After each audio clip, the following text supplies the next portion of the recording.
All right, let's call the meeting of December 3rd, 2020 to order. Vin, take the roll call, please.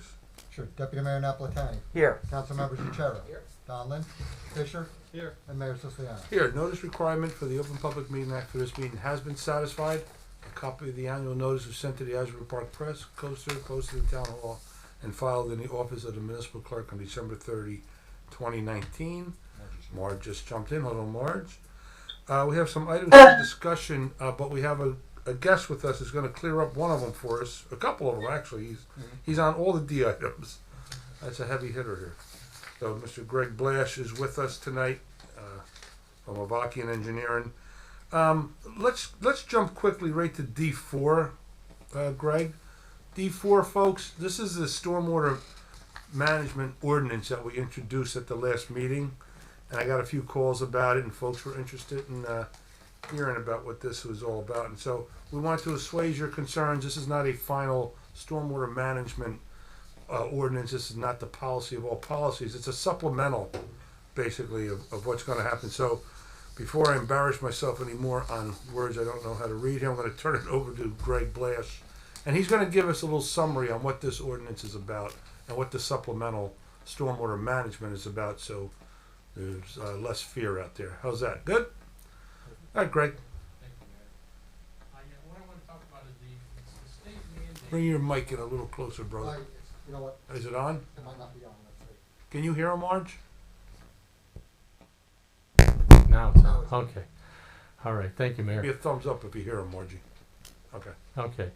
Yeah, the state mandated sometime earlier this year that all of the ordinances be supplemented, the stormwater ordinances be supplemented. They're doing a minor modification at this time. They're not modifying the whole stormwater ordinance that we have in our development ordinances. This is a minor supplemental ordinance to just address the areas of parking lots, specifically parking lots and any other impervious surface. What they've done is through this ordinance, they want to split out areas that are impervious that do not see cars being parked on it, which is where all the oils and greases come from. Those no longer have to be treated through, what we used to call MTDs, which we can't use anymore, but the manufactured treatment devices or any kind of infiltrations. They're just only areas with parking of cars and buses and trucks and all that. Anything that has a vehicle that's parked on it now has to be treated. This ordinance is only specifically doing that. They're eliminating the requirement to treat impervious surfaces like roofs, sidewalks, anything that doesn't have cars on it. But what they've also done, that's the major crux of the ordinance. So it's not changing the amount of runoff. It's not changing our runoff numbers, how we calculate runoff. It's specifically just how we address this runoff. Well, we're not replacing the stormwater not at all. guide that we have now and those stringent ones that at our planning board folks adhere to. It's just a supplemental. Right. This is a supplemental in addition to that. To more target the areas which are causing pollution, because one of the problems they have is these parking lots and these MTDs aren't necessarily very efficient, and especially Now you tell me, we almost bought a few. Remember back in the day we were looking at them? Right. Yeah, and they're bad. I was high on them. I Yes. thought they were good. But so what they've done, some of the other things they've done is how this stuff is treated. Anything coming off of a parking lot. Well, let me back up for a second. They've changed some of the definitions. They've now not anything in past projects. Like if you did projects in phases, that would not be considered in your new phase. They now have a look back everywhere from February to 2004. So anything that's happened on this property from February of 2004 to current time would be considered impervious. So if you had an old parking lot that you did 10 years ago, you're going to expand it. The whole parking lot, existing and proposed, would now fall under this ordinance of treatment. Right. So that's one of the major changes. They've kind of eliminated. They're really going after these parking lots pretty hard. And it's same thing with respect to a quarter acre of impervious is what has to be considered. The other thing the major thing they've done is the way this water has to be treated. They've kind of eliminated the use of the MTDs, the manufactured treatment devices, and now you have to run off. This water has to be treated through infiltration. It has to go through the ground through an infiltration system, and that would be consider a sand filter, a vegetative swale, which is a grass lawn planted with certain vegetation that can handle it. It's kind of like a rain garden in a sense that we've seen. Or you could store this stuff for reuse somewhere, which is probably not a good idea with the runoff from, it'd be kind of difficult to store that for reuse. But the other thing is they've also limited things like for dry wells, which a lot of people would use the underground dry well system. You can only use a 1 acre contributing area to that now. So you couldn't take a huge drainage area from like a huge parking lot, run it into this one sand filter, because if it failed from like a 5 acre parking lot, you have a major league problem. Sinkhole. Yeah. Right. So now what they're doing is they've limited the size of the areas you can contribute to these sand filters. So you can see they're kind of breaking it into pieces and making sure each piece works. But they have the sand filters, the bioretention basins are for a little larger, for 2.5 acres. So they've given some design options, but generally this whole ordinance only specifically is going after the parking lots with vehicles on them. Okay. So, but everything else in the ordinance will remain the same. Okay. So there's a few folks I may want to have ask a question. Okay. Just light your mics up one at a time, and when you're not on, just close your mic so we don't get that ambient noise from your household. So Greg just explained about the ordinance, a supplemental ordinance on our stormwater management. I see Laura, you're on. Do you have any questions?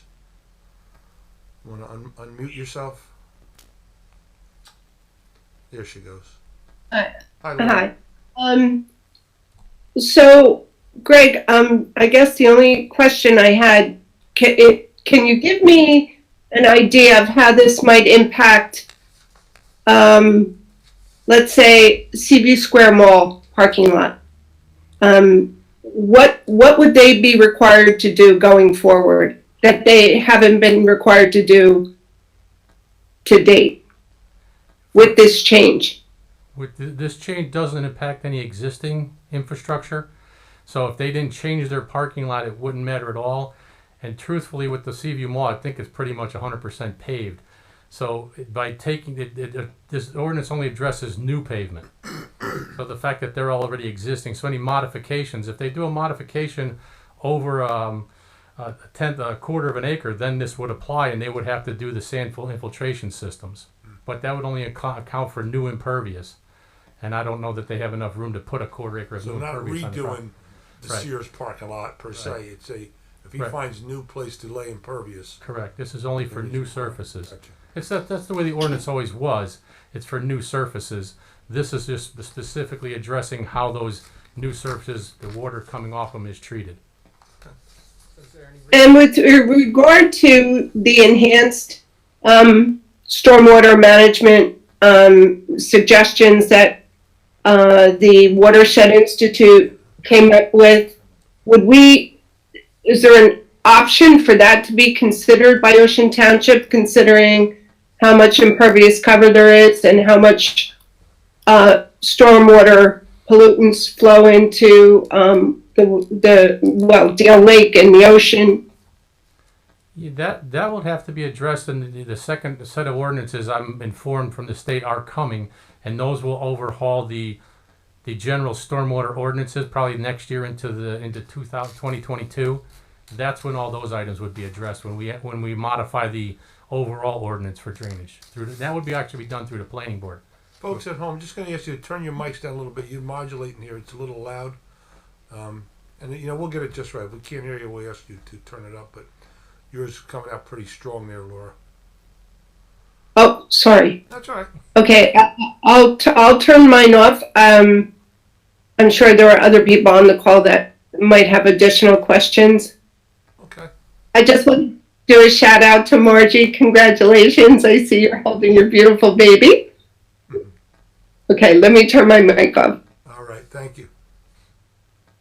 Ed, Kenneth, anybody? You have anything? Ed? Hey, Mr. Mayor, this is Ed DeFilio. I'm happy to talk a little. And I apologize for the lateness of getting it over. Our environmental commissioners were working hard. Laura kind of teed it up a little. So, the environmental commission, we've been working hard on that tree ordinance for a while. And when we saw that the town was looking at the stormwater ordinance, we wanted to take the opportunity and put some suggestions by everyone, so we don't have to come back and do this again in a little bit. Some of the concerns that the Environmental Commission has had, and they're shared by a number of other folks in town, is the increased flooding due to stormwater. And so, as Laura alluded to, the Watershed Institute, in consultation with a number of other folks, had put together Sorry, Ed, hold on, we're playing Hang with the volume here. Carried over a number of suggestions and put together a crosswalk that I believe was circulated to the folks. So, some of the concerns that we had were, and they're not concerns with the proposed changes right now. You know, we understand that these changes are mandated by the state, and this is an opportunity to improve them a little. So, what we would like to do is some of these bigger things, talking about Greg was talking about the change to a quarter acre of impervious cover, an acre of disturbance or quarter acre of cover. We'd like to see that drop down to a half acre of disturbance or 5,000 square feet of. And the other thing we were talking about, one of the major changes, is creating a new category for minor development. You know, in Ocean Township, we're getting pretty close to built out. And what's going to happen now is more and more of these smaller projects of people adding on to existing homes. I live in Wanamassa, I see it all the time, and creating smaller and smaller pieces of impervious cover, but that all adds up. We can't continue to look at it just in isolation of, you know, 300 square feet here, 500 square feet there. Eventually that becomes seriously large numbers. So creating a category for minor development, something to take a look at, as a way to capture those projects that, in the grand scheme of things, aren't that big, but taken all together will really add up to more coverage. And the last major change, in addition to some smaller definitions that were in that, and some other little tweaks, was the idea that for water bodies that have total maximum daily load limits for total suspended solids, which is essentially TMDL says a waterway is impaired, and total suspended solids is more or less the amount of stuff in the water. For stormwater that's coming off of those sites that would drain into a water body that has a TMDL for TSS, we're asking that the water coming off that site would be treated to the same quality that the TMDL for the receiving water body would have. Now, in case you're curious, and I know you are, there are no current water bodies in Ocean Township that are impaired for TSS. You can take a look at that on the DEP website. But that's not to say they won't be in the future, and I think this is a proactive step to help mitigate our water bodies in the town, especially Deal Lake. So that's the big changes, the overview for what we'd like to suggest. So I'm happy to answer any questions. And I'm sorry, Mr. Blash, that I wasn't able to connect with you before this meeting so we could talk through this a little bit more, but yeah. Yeah, I'm just gonna chime in real quick and say, but I don't know how we change this ordinance though for that. I think that's a future fix, right? Right. That we can do when we What do. gentleman's speaking of would actually be part of the next ordinance change, which is the overall storm drainage ordinance. This really just, it won't really impact this at all because it's just dealing in how water is treated from parking lots. It's not changing the standards for, you know, the ratios of what's coming off, what's going in, how it's just anything from a parking lot now has to go through a sand filter, not an MTD. Even though it mentions quarter acre and 1 acre. Yeah, the only reason they mentioned a quarter acre is because of the look back. Okay. But if it wasn't for that look back, the ordinance would be the same as it was before, other than just how it's treated. So some of the changes he's recommending is, for example, in section 17, where he's got increase of motor vehicle surface, and he's suggesting change it to impervious. Why couldn't we do that? Yeah, you could, but you know, I don't know that you necessarily want to start monkeying with this because it's a state model, and I think we want to wait till we get to our model because we're going to be changing the whole ordinance on a lot of the definitions, as he spoke of, like what's considered a minor or major subdivision and all that. So I think you kind of want to get into all that at one time. And so that's already in the works. That's going to be next, probably next year, probably into 2022. Meaning so the state is doing that. You're saying? The state's going to require us to do the. So why would that be any different than changing it now? If we're saying we need to follow it because it's the state, why would that be any different a year or a year and a half from now? Because this is mandated to be approved by the state by March 21st of next year, and we still have to get it through the county. The county only meets once a month, so this would, if the town approves this tonight, it most likely would be on their January meeting, hopefully, which means we'd get approved in February. I don't know what happens if we don't meet the mandated date, but this was specifically done with that mandate and not the general ordinance. So the general ordinance will come through, and that will have a due date of probably sometime in '23 that it has to be. So they're going to give you a bigger window because it's a bigger document to give you more time to address. Well, how much time did they give us for this one? This came out in January. So we had a about year. to get it through the town and through the county. And with the So- But we still have time. I mean, if we did want to amend it, we would, I mean, if we wanted to do it at the next meeting, we could do that and then still get it in on time, correct? If we did, well, you mean at the December 30th meeting? Yep. Yeah, if we get it to the county in January, I feel I comfortably feel we could make it. I'm not After just, January, we would probably be late. right, I understand half of the logic that the next phase is broader, but if we're only changing a couple of words in this case, and we can start this sooner, why not? That, I agree. yeah, the only reason is because, and I'm not arguing against you, I'm just. Yeah, I'm not either. Educate When me. this gets to the county, they're gonna ask us the question, did you change anything? Yeah, it's quite different. And if you change something and you put a different thing in there, the county has to look at is how they're addressing this ordinance to all the other ordinances in all the towns in the county. Say, okay, I see where you're going. Say that again, though. But if we're making it more stringent, why, just help me out, why wouldn't they? I don't know, but that's something they have to analyze. You know, they're just not gonna, I don't know if you just put something in there like a minor definition, they probably won't have a problem with it, but how it impacts other things, they may wanna get into it and discuss it and say, well, you know, we're gonna have this ramification and this ramification. So, I'm just playing devil's No, advocate. no, 'Cause, that's fine. Depending, I don't know what the wording is they're looking at. but Right. The county, knowing this is a model ordinance and everybody's following it, they're just kind of looking through and making sure you did it and it's going through. and, If it gets pulled out because you change things, I don't know that we would make the deadline, well, oh, even though they're minor changes. I don't know. can we find that out? I don't even know if they could tell us because they'd want to know what the changes are. So we would have to make the changes and send it to them, and it would be the same thing. You know, say we'll get it to them whenever we get done with it and run with it that way. And the only issue I would say is depending on what the changes are, if they're material enough, it may require us to reintroduce the ordinance and then re-adopt. So that would just extend and prolong the adoption date. That's the only thing I would add. Yeah, we're definitely going to have a second bite at this. That's why I'm not trying to soft shoe and push it off. No, I'm with you, It's Craig. just that this was such a specific thing, which is a great ordinance. I wish they would have done it last time, is how they treat things from parking lots, because I was never in favor of the MTDs, the manufactured treatment device. I didn't think they worked really well, and if they weren't maintained and cleaned on a regular basis, they didn't work at all. This is solving that problem. That's why I think they did it, because they were having a lot of problems, like the gentleman talked about, the loading on the lakes and the streams, because these MTDs weren't working, and that's where all this water goes to, is the streams and waterways. So let me ask you this question: we're doing this because the the state and the county are requiring it. So if we passed it as proposed, and then came back in January, well, when are they going to approve it for us? They'll probably approve it, if they're gonna be on their agenda probably in January, they probably would approve it in their February meeting. So hypothetically, if we came back and re-authored this ordinance just for us with these changes, we've already met theirs.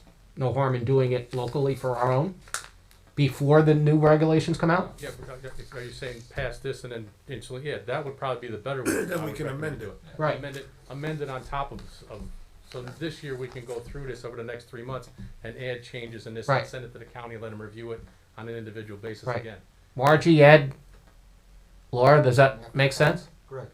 After the fact, Yeah, we'll do this one, let the county approve this. Yeah, that makes sense. and we'll do Can we put it on an upcoming agenda, you know, either December 30th or the next one in January to make sure we're moving on it? So it doesn't get lost? I would recommend January, give me a chance to get Yeah, together. well, I think with- you have to have the county codify it too. Well, no, I think they're talking, let this one go. Yeah, And get that approved by the county, and in the meantime, we'll start working on an start a amendment new to this. draft Okay. with And the I think changes. Margie's saying get that on an upcoming agenda. I'd kinda like to push that off to January, cause I'd like to review this, cause I don't wanna have to get this back to you guys in a week. Right. I wanna kinda review and go through and make sure we got all the i's dotted, and so I think if you did it for the January meeting, we would have time to kinda get it redone. How's that, guys? Works Sound for me. good? Works for me. Marge? That sounds really good. This is Ed DeFilia. That sounds great. All right, super. I agree. All right. Anybody else before I'm gonna move on to our other agenda items here? Yeah, all right, so while you guys are here, let's do a D5. That's the tree ordinance update. So, actually, I'll have Ed, Yeah. or Ed or Ken, one of you want to weigh in on it? So after, I think the ball is in your court. You know, we were able to provide you that information. Ken has worked really diligently on all that. So I know that we more or less sprung it on you at the last meeting. So we're here to answer any questions you might have in terms of what we submitted. And then we'd like to ask the council for what you think our next steps forward are so that we can keep this moving and start protecting the trees in Ocean Township a little more than they are. All right, so the two things I noticed from previous tree ordinances, you have a 6-inch caliper in there, and I know we always had a 9, I thought. Right, Ken or Ed? Wasn't that our standard? I'll defer to Ken here. He is the expert on all things DBH. Ron? I think years ago, and I may be wrong, I thought it was smaller. I thought it was 6 inches. And then when it was changed a number of years ago, I thought it was increased to I 9. thought, okay, I'm just thinking out loud. Commercial is 6 or the other way around. Residential 6, commercial's 9? It was residential 9. Residential 9, commercial 6, right? I mean, that's what I thought, Ken, only because, make a couple of drastic changes. Then I think you have it at 2 trees. Did I read that right? Yes. Okay. Right, good. That's an improvement from 1. Right? It's a compromise.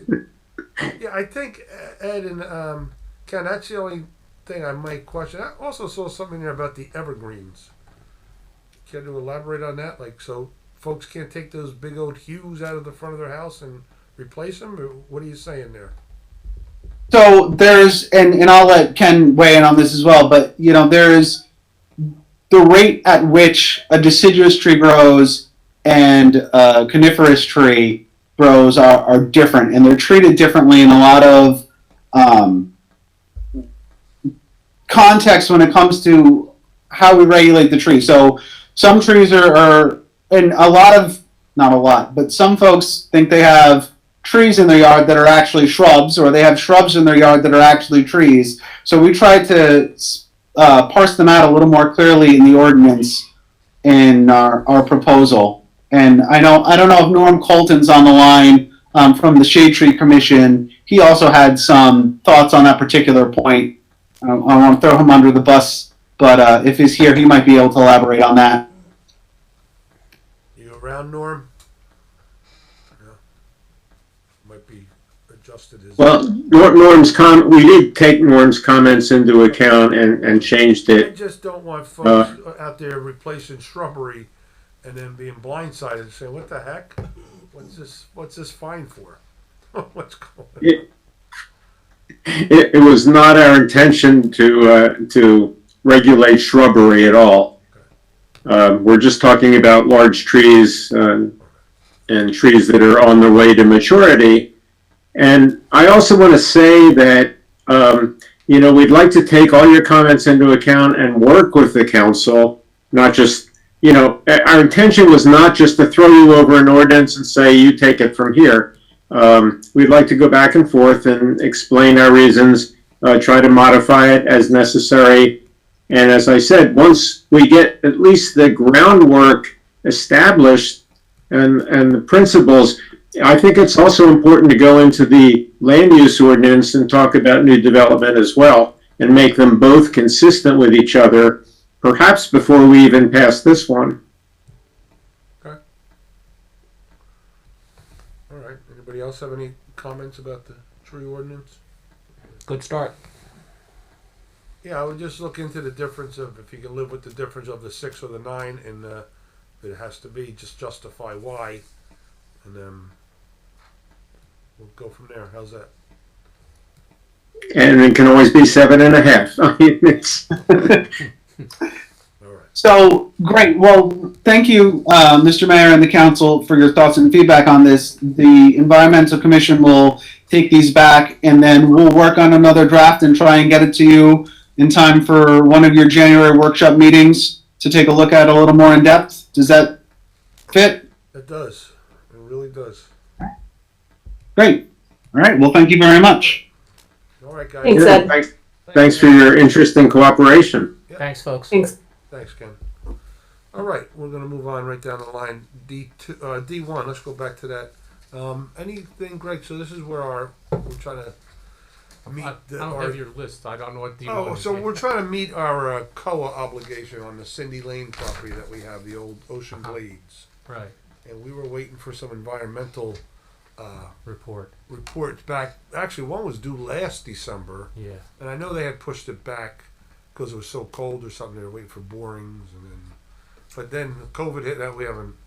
Yeah, the only thing I know, I haven't been overly involved in the day-to-day on that. I did get a report. I talked to Tracy today, and there was a request filed by the LSRP to extend the remediation report until 24, Oh, really? till May of 24. All right. So So there- I don't mind that. I just wonder if COA or the Housing Alliance has afforded us an extension as well.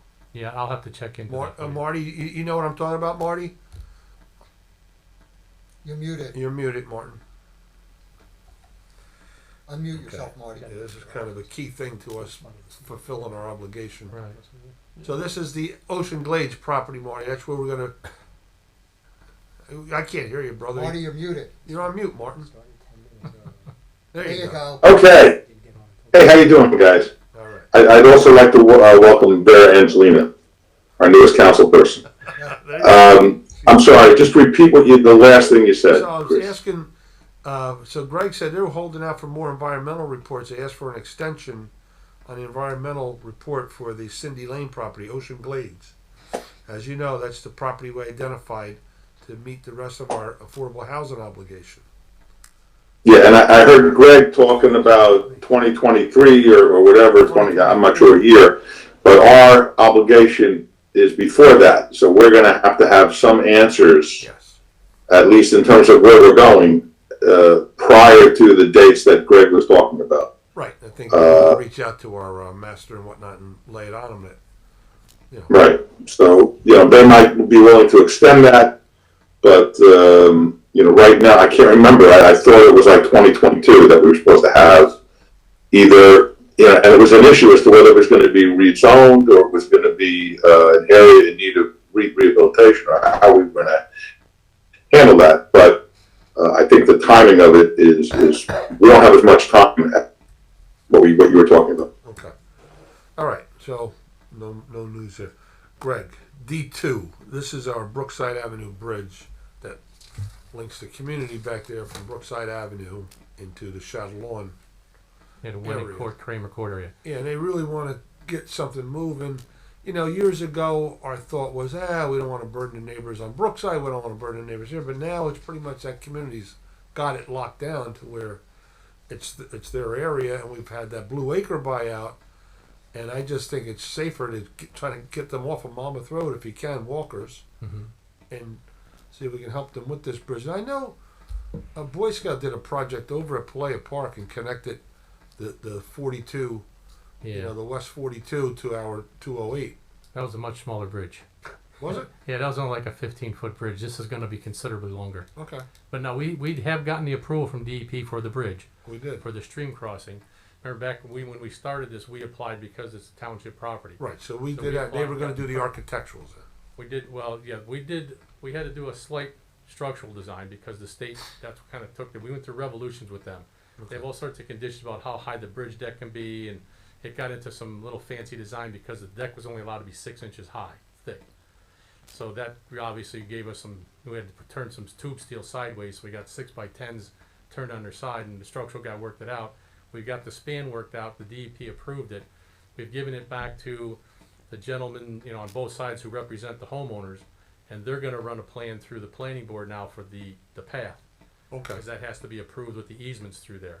So that's gonna, I would assume that's coming in sometime early next year. So we've been in touch with the parties involved. Yes, Okay. and we've given, with their attorney, so I've given everything to their attorney, and they're working it out. Okay. And where is this going to be exactly? I get the general area, but where exactly? I don't remember the lots it's going between, but it's coming from Brookside to Kramer Court. The bridge is kind of, and obviously what we're, on our property is just the stream corridor, but that's in the middle between those two spots. But if you took Kramer Court and kind of extended it straight north to Brookside, That's Okay. about where Yeah, the I know. crossing will be. How big is the span?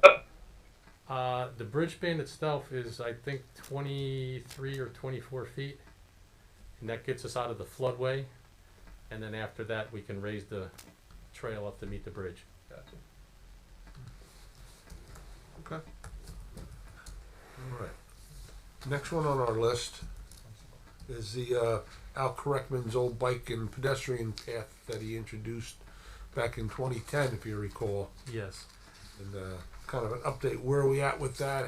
How are we incorporating this into our We daily life? incorporated the bike paths and the sidewalks. Mostly the sidewalks are really kind of monitored and adjusted through our road program. Because it doesn't make sense to go in and do a sidewalk today and knowing we're gonna do a road program in 3 years, because when we reprofile the road, we have to take all the driveway aprons out and the curbing. That lends to the fact that then you gotta change the sidewalk. So we've really targeted sidewalks that were not part of road programs, like we did Monmouth Road, we did a sidewalk on Route 35, we did Whale Pond with the road program. There's a lot of sections, long sections of sidewalk that we've done in this program that are in the bike path and sidewalk program that were part of road programs. My guesstimate, and it's pretty solid, is about 70% of the sidewalks in the plan are now in place. Oh, yeah.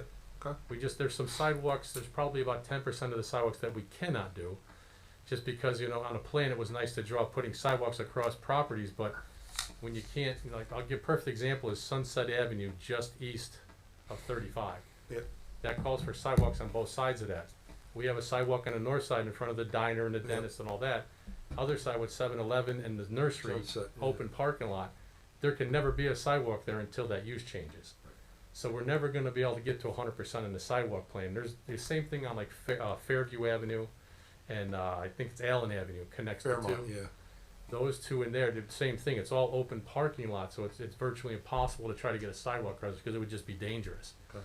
So there's areas like that that we can't do.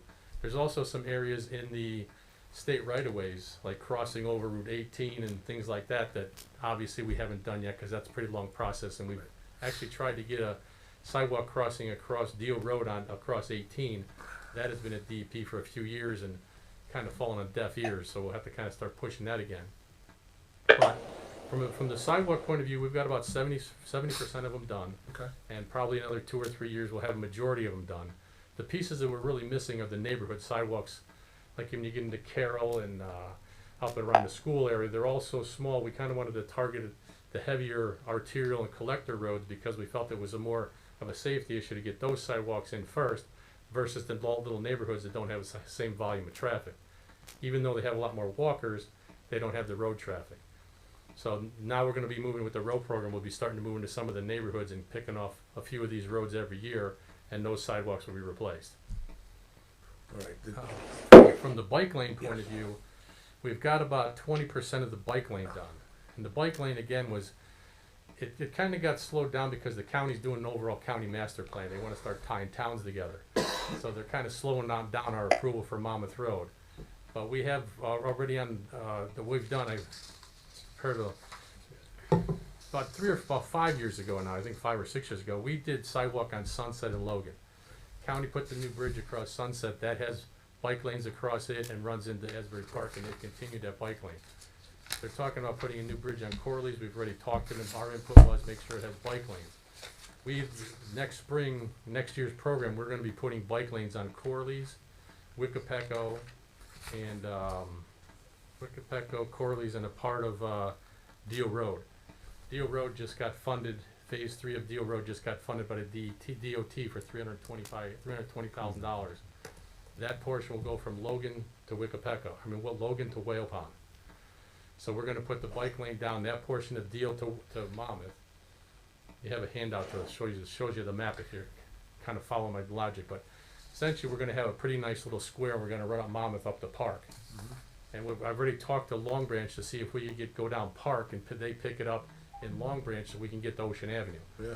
That's our ultimate goal. We kind of want to tie together with that because that gives you a pretty good run out in the Ocean's ocean done, area. yeah.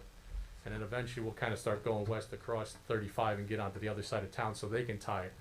But we kind of put all of our efforts to get a little network together on the east side of town, get us out to Ocean Avenue, then we'll start tying everything, fingering into that. The one I always thought that we could do immediately, and I didn't think it was gonna be that big a fix, would be coming down where we just paved on Deal, and then going up, south on Roller, and cut through the path and get these folks to Sunset at the top of the industrial park. Right. Bang, they're at the ocean.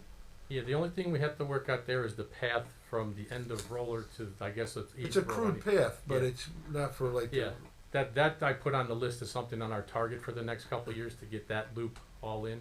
But yeah, that would kind of put a nice, bring everybody from the west side over to the east side down Deal Road. Okay. But that, You said that, that bridge project over 18 has been kind of stalled. for the sidewalk, Yeah, yeah. not just for the sidewalk, not Yeah. for the bike trails. Yeah, because the problem you get when you get to bring a sidewalk and the right of way for a sidewalk across an off ramp, which just has a yield sign, Yeah, a lot of people are looking to the left to yield the traffic coming at, and you got a walker coming at you from the other direction. A lot of people don't look at that. it's crazy dangerous. I mean, Yes. I've done it myself. You're taking your life in your hands. Yeah, and that's one of the reasons they're trying to figure out, because a lot of people are now trying to cross DOT right of ways with these ramps, and I think that's why they're trying to do like an overall think tank on this to see how they want to handle this. Yeah, be great. Yeah, it would be, because in Deal Road, we are putting sidewalk from Hawthorne to Bound in next spring Oh, in the yeah? 20 program. So that we're going to be pretty much have sidewalk all the way down Deal except for across 18 Sidewalks are gonna be on the north side or the south side? north side. Okay, Yeah, north the south side of the grade is impossible. gotcha. And how, with the 320,000, are you widening the road to get the bike paths? No, It's big enough? the road is wide enough. Really? Yeah. Okay. And the only thing is with the Deal Road pieces, we didn't, in this year's program, we went from 18 to a little past Poplar. We didn't put sidewalk on the north side there because of the future improvements I know that are coming in with the firehouse and the couple Gables building, you know, doing the flip-flop there. So we didn't want to put sidewalk in there only to have it torn up. So figured that would kind of go hand in hand with when we finally get across 18 anyway. So making the assumption that that project does go forward, there will be sidewalks on that, because that would be phenomenal also. Yes. That's another dead zone. Yes, that's what we're hoping, because then it would tie into the north side when we get to the west side of 18. Right.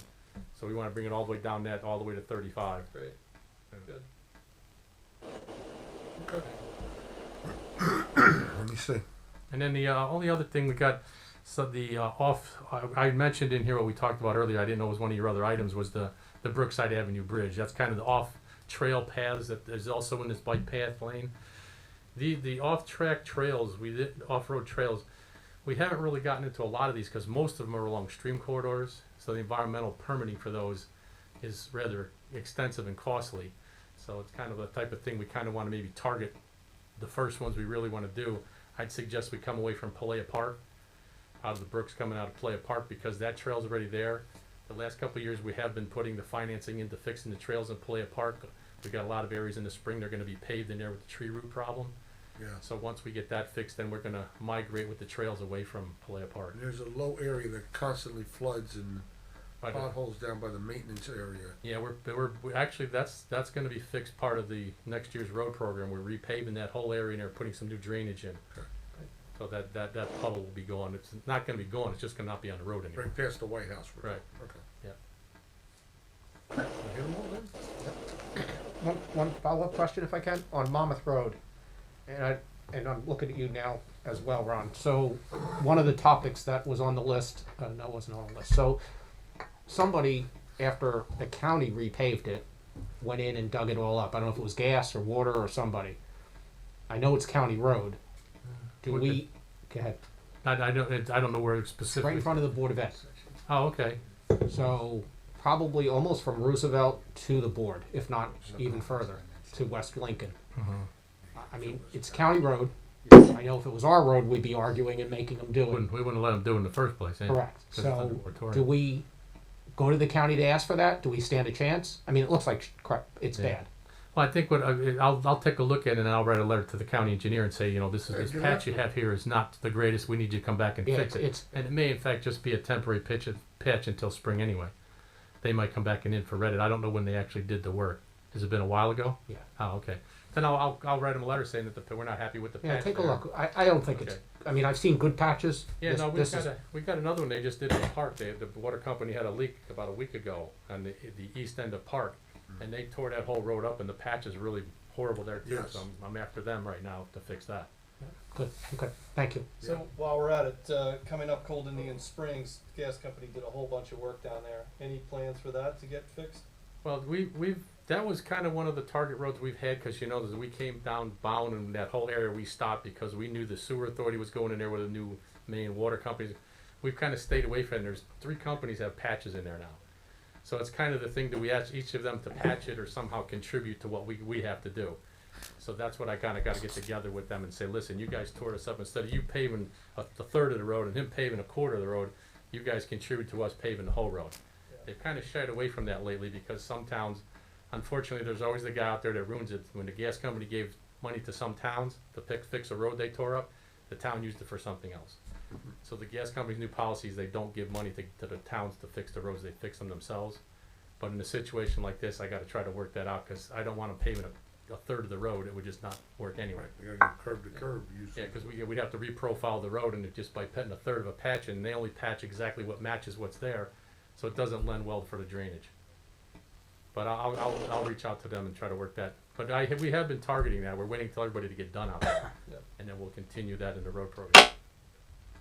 I mean, there's ways to resolve the issue with the county if, or the utility, if you hold money in escrow that's only used for that purpose, or they don't pay until after the work is done, et cetera. But I don't know if they're amenable to that. And the other thing, Greg, is maybe next week you and I can have a phone conference to talk about Cindy Lane and maybe a couple of the other things that were discussed here. Okay. But Cindy Lane That's specifically. fine. All right. Marty, I would agree with you. I have had one dealings with the gas company, and they did exactly that. They actually committed the monies to us, and then when we spent it, they reimbursed us. So the committing of the money was enough to get us, obviously to have money in place to do the work. So there's ways to do it. Okay. Great. All right, anybody else have anything before we're gonna go into our closed session? I think there was one other thing I wanted to talk to you about, Mayor. That was 1515 Logan. That's Yes. gonna be enclosed. Oh, that's cool. Okay. Am I staying for close or am Do you I? mind? Yeah, Just- you can do No, that no, first. I didn't know where. Like I said, I don't have your list. I Yeah, I apologize. should have given you. Okay, all right, folks, we are gonna, Yeah, so we're gonna exit the virtual meeting now. For Councilwoman Donlin and Mr. Arbus, I will call you and we'll conference you in for closed session. So we'll end the meeting now for everyone else. If you wanna join us, we'll be back on at 7:00. okay, whereas Section 8 of the Open Public Meeting Act 231 permits the exclusion of the public in the meeting circumstances exist, the public body is of the opinion that it does presently exist. Now therefore be it resolved, Township motion, Monmouth County as follows: the public shall be excluded from all discussion herein general nature of the subject, personnel, contract, and litigation. All in favor, aye? Aye. All right. Hang on for a second.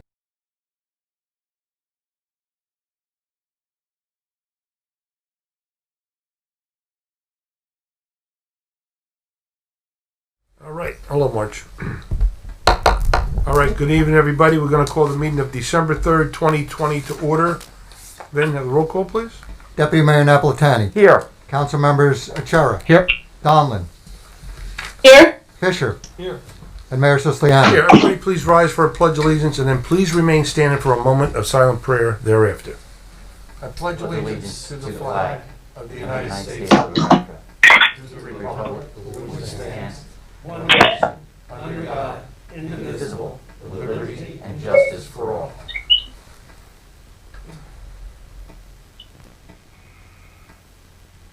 Thank you.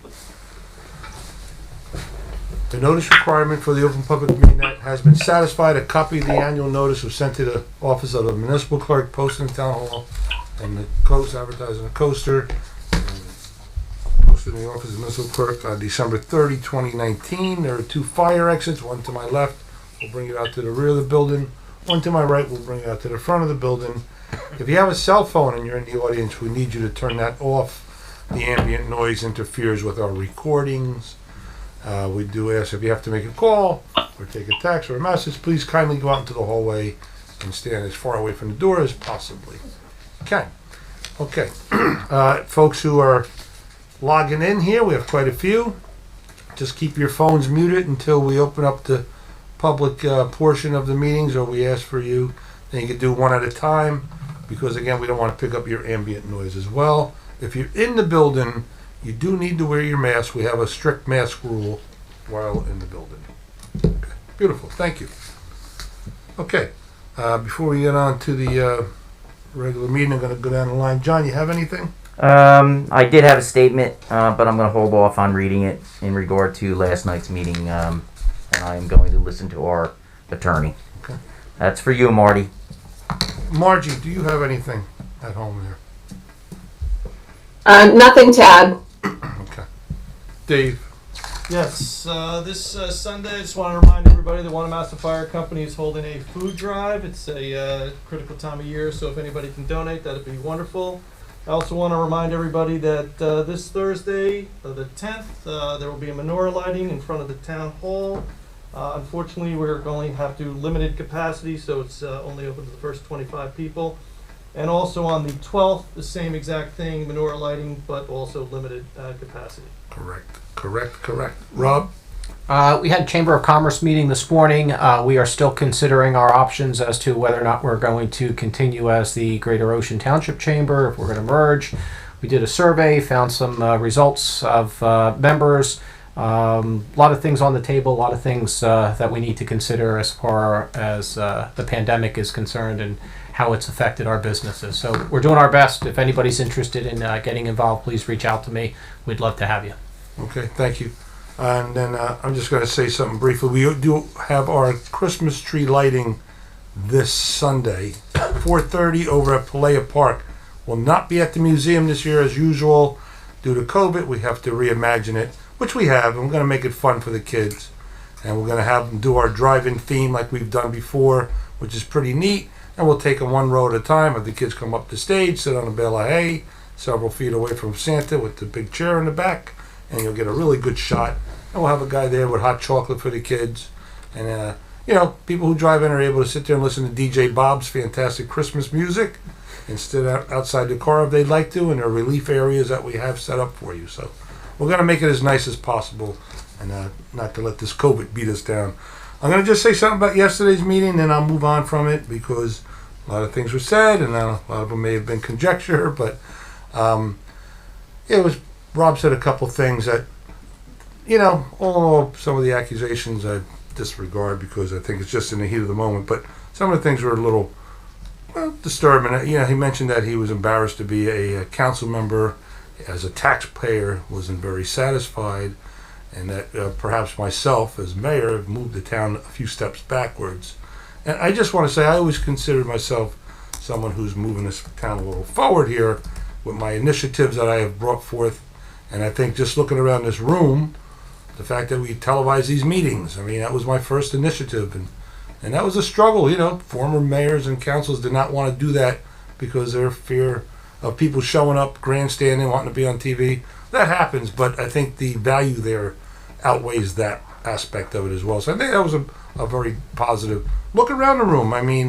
Before that, this was just four walls and a ceiling. I made sure that we were able to depict the history of Ocean Township, working with the Edelsons over at the Historical Museum. You look around the room. So these are forward-thinking initiatives, having all these events that we're having, the Christmas tree lighting, the Easter Bunny that we can't have this year, but the St. Patty's Day, the super senior luncheon I invented for people 85 and over. They loved it. We had 100 people come out. So initiatives like that, even the Christmas tree event that's coming up. If you look outside, you have the creche out there. You have the menorah, as David mentioned. We're going to have the Hanukkah lighting. There's a lot of things I think have moved the town forward. Even in some of our foresight we mentioned today and closed about the two buildings, the acquisitions I made. 1515 Logan Road for the township was going to be a use that nobody really wanted. It was going to be an overused building, and now it looks like we're going to wind up keeping that building, using it for our own municipal purposes, Project Extend, and maybe we can even open up more to get rid of that waiting list would be our goal. So I think that's turn that into a real positive. The Wickapeckle Drive acquisition, we're going to use that for municipal purposes as well, and put over there our community development and things of that nature. So I think, again, another positive, just some more of these things. The drive-in movies, I got to tell you, that was a big hit. People were suffering from, lockdown anxiety this summer. What came up with something, I came up with the concept of doing the drive-in movies, and mayors all over the state were calling me, hey, that's a great idea, let's do that. Then I went into the drive-in concerts, and thank God I have a really great event coordinator, Jan Nordstrom, because anything I can imagine she can put together, she's fantastic. But putting these things out, these are my initiatives, this is what I think. I love this town, huh? I'm not embarrassed to be a mayor or a councilman to be on the council here. I really enjoy doing that. In fact, our drive-in concerts, I remember we had a little struggle at first with the chief and the recreation director as should we allow adult beverages, but we got past that.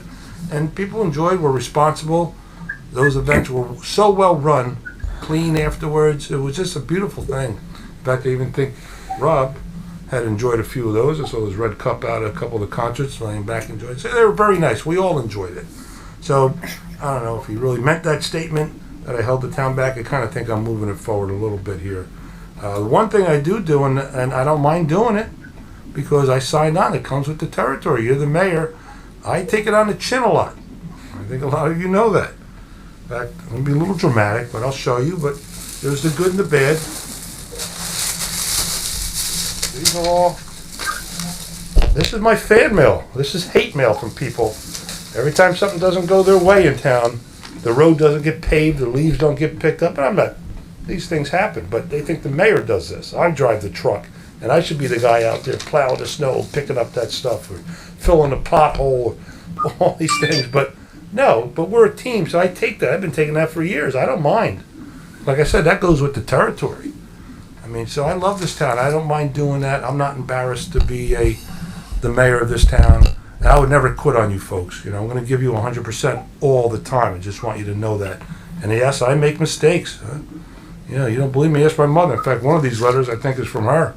Looks like her handwriting.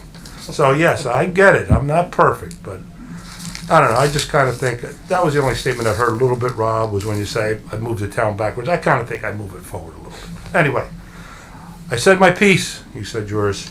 We'll move on to our agenda. Good? Okay. So tonight we have for a consent agenda, we have the minutes. Oh, before we get into that, yes, we're going to open up our consent agenda and or anything that's on our resolutions for public comments. Anybody have anything that's on the consent agenda? You can take your comment at that time. This is not for ordinances or at the end of the meeting where we have general comments. So, anybody state your name and address for the record. Yes, Don. You may be looking into maybe a voucher or two. Good to see you, by the way, Don. Glad to have you back. I just trip over stuff while I'm at it. Am I audible enough for you? You are. We can hear you. Okay. I'm gonna address some things, not as many as usual, State because your I'm name gonna and cut address now. whoever's gonna answer them some slack. Yeah, name and address for the record. It's been a while. It has been a while. So Anyway. we need your name and address, Don. Oh, let's see, where do I live? Okay. Don Geiger, or officially Donald Geiger. 1108 Ellesmere Ave. Number 22. First construction. The tandem loads crushed concrete. What is that for? So, may I make a suggestion since, and you guys jump in here? Yeah. Since Mike isn't here, and Steve isn't here, and Ron just got the position, or Ron may be, What I'll do is I will get the Take- answers to you tomorrow. Okay. So- Want to go through my list or just hand it to you? We probably should. If you want to Yeah. give me the list, Why don't we I'll just take do the it whole first? list and get you all the answers. Get rid All of them. Even the winter lottery numbers? Well, I'll come close. How's that? I'm gonna go in first. Please. Yeah, doesn't matter. You can start answering. And that covers the first part. Okay. Okay. Thank you. What's to come? thanks, Don. All right. Anybody else as to resolutions or consent agenda? No? Okay. Someone please offer the minutes and the consent agenda for November 5th, 2020 workshop meeting. I'll offer. Second? I'll second. Deputy Mayor Napolitani. Yes. Council members Achara. Yes. Donlin. Yes. Fisher. Yes. And Mayor Siciliano. Yes, and we also have resolutions 2204 through 2215. 2215, incidentally, is the temporary appointment of an interim manager. Mr. Ron Kirk's with us tonight. Thank you, Ron, for accepting the position on a temporary basis.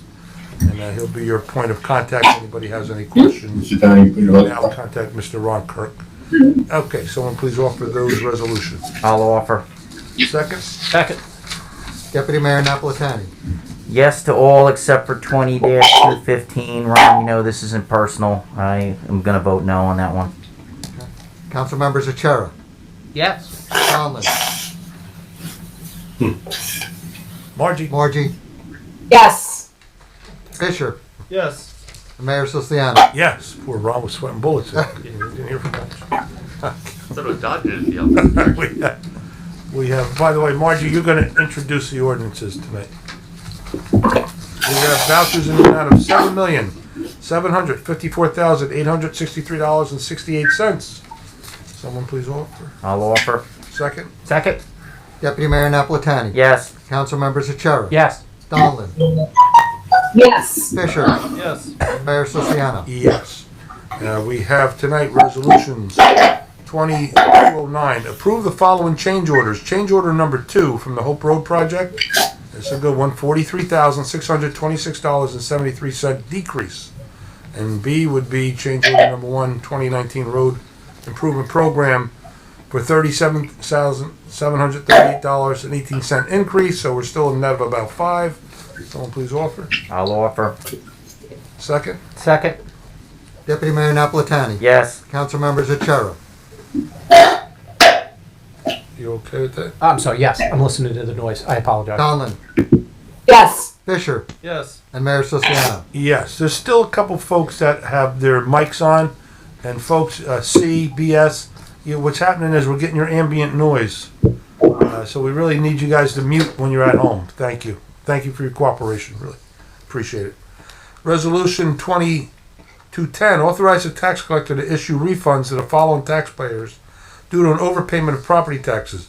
Block 2515, lot 13, in the amount of $1,884.69, and block 138, lot 17, in the amount of $2,218.12. Someone please offer. I'll offer. Second? Second.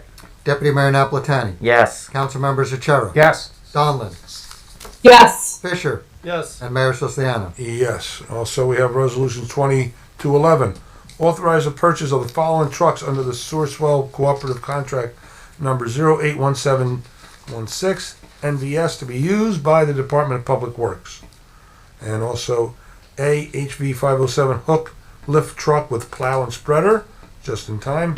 International Truck Center, $240,531.03.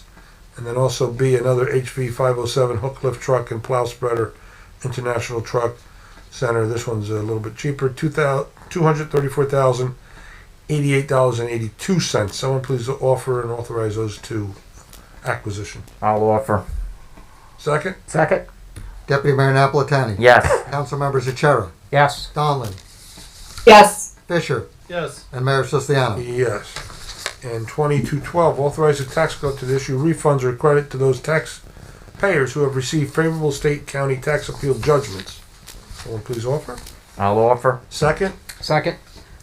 Deputy Mayor Napolitani. Yes. Councilmembers Achara, Yes. Donlin, Yes. Fisher, Yes. and Mayor Siciliano. Yes, and we also have 2214, authorize a professional service contract. What's that say? 13 you missed. Oh, didn't we just do that one? No. Oh, I'm sorry, I turned the page, but I missed it. 2213, authorize the transfer of funds in accordance with NJSA 40A:4-58 and NJSA 40A:4-454A. Someone please offer. I'll offer. Second? Second. Deputy Mayor Napolitani. Yes. Councilmembers Achara, Yes. Donlin, Yes. Fisher, Yes. and Mayor Siciliano. Yes. 2214, authorize a professional service contract for groundwater remediation with Groundwater Environmental Services, Inc. at a cost not to exceed $74,567.26. Someone please offer. I'll offer. Second? Second. Deputy Mayor Napolitani. Yes. Councilmembers Achara, Yes. Donlin, Yes. Fisher, Yes. and Mayor Sosiano. Yeah, so tonight we have ordinance for adoption. We have three of them. Mrs. Donovan will introduce and Mr. Fisher will second. So ordinance 2346. Ben, would you read the title? Sure. An ordinance amending and supplementing Chapter 21, the Comprehensive Land Development Ordinance for the Township concerning stormwater management control. Great. Marjorie, please open the public hearing on ordinance 2346. I'd like to open the public hearing on ordinance 2346. Second? I'll second. Deputy Mayor Napolitani. Yes. Council members Achara, Yes. Donlin, Yes. Fisher, Yes. and Mayor Sosiano. Yes. Anybody wishing to be heard on ordinance 2346, please step up to the microphone. State your name and address for the record. Jackie Wenzel, 610 Mhm. Mill Road. Is that clear? Yep. Can you hear that? I don't know if you're on, Jackie. She might have hit you off Is we're both in good touch. No touch We're it. both in.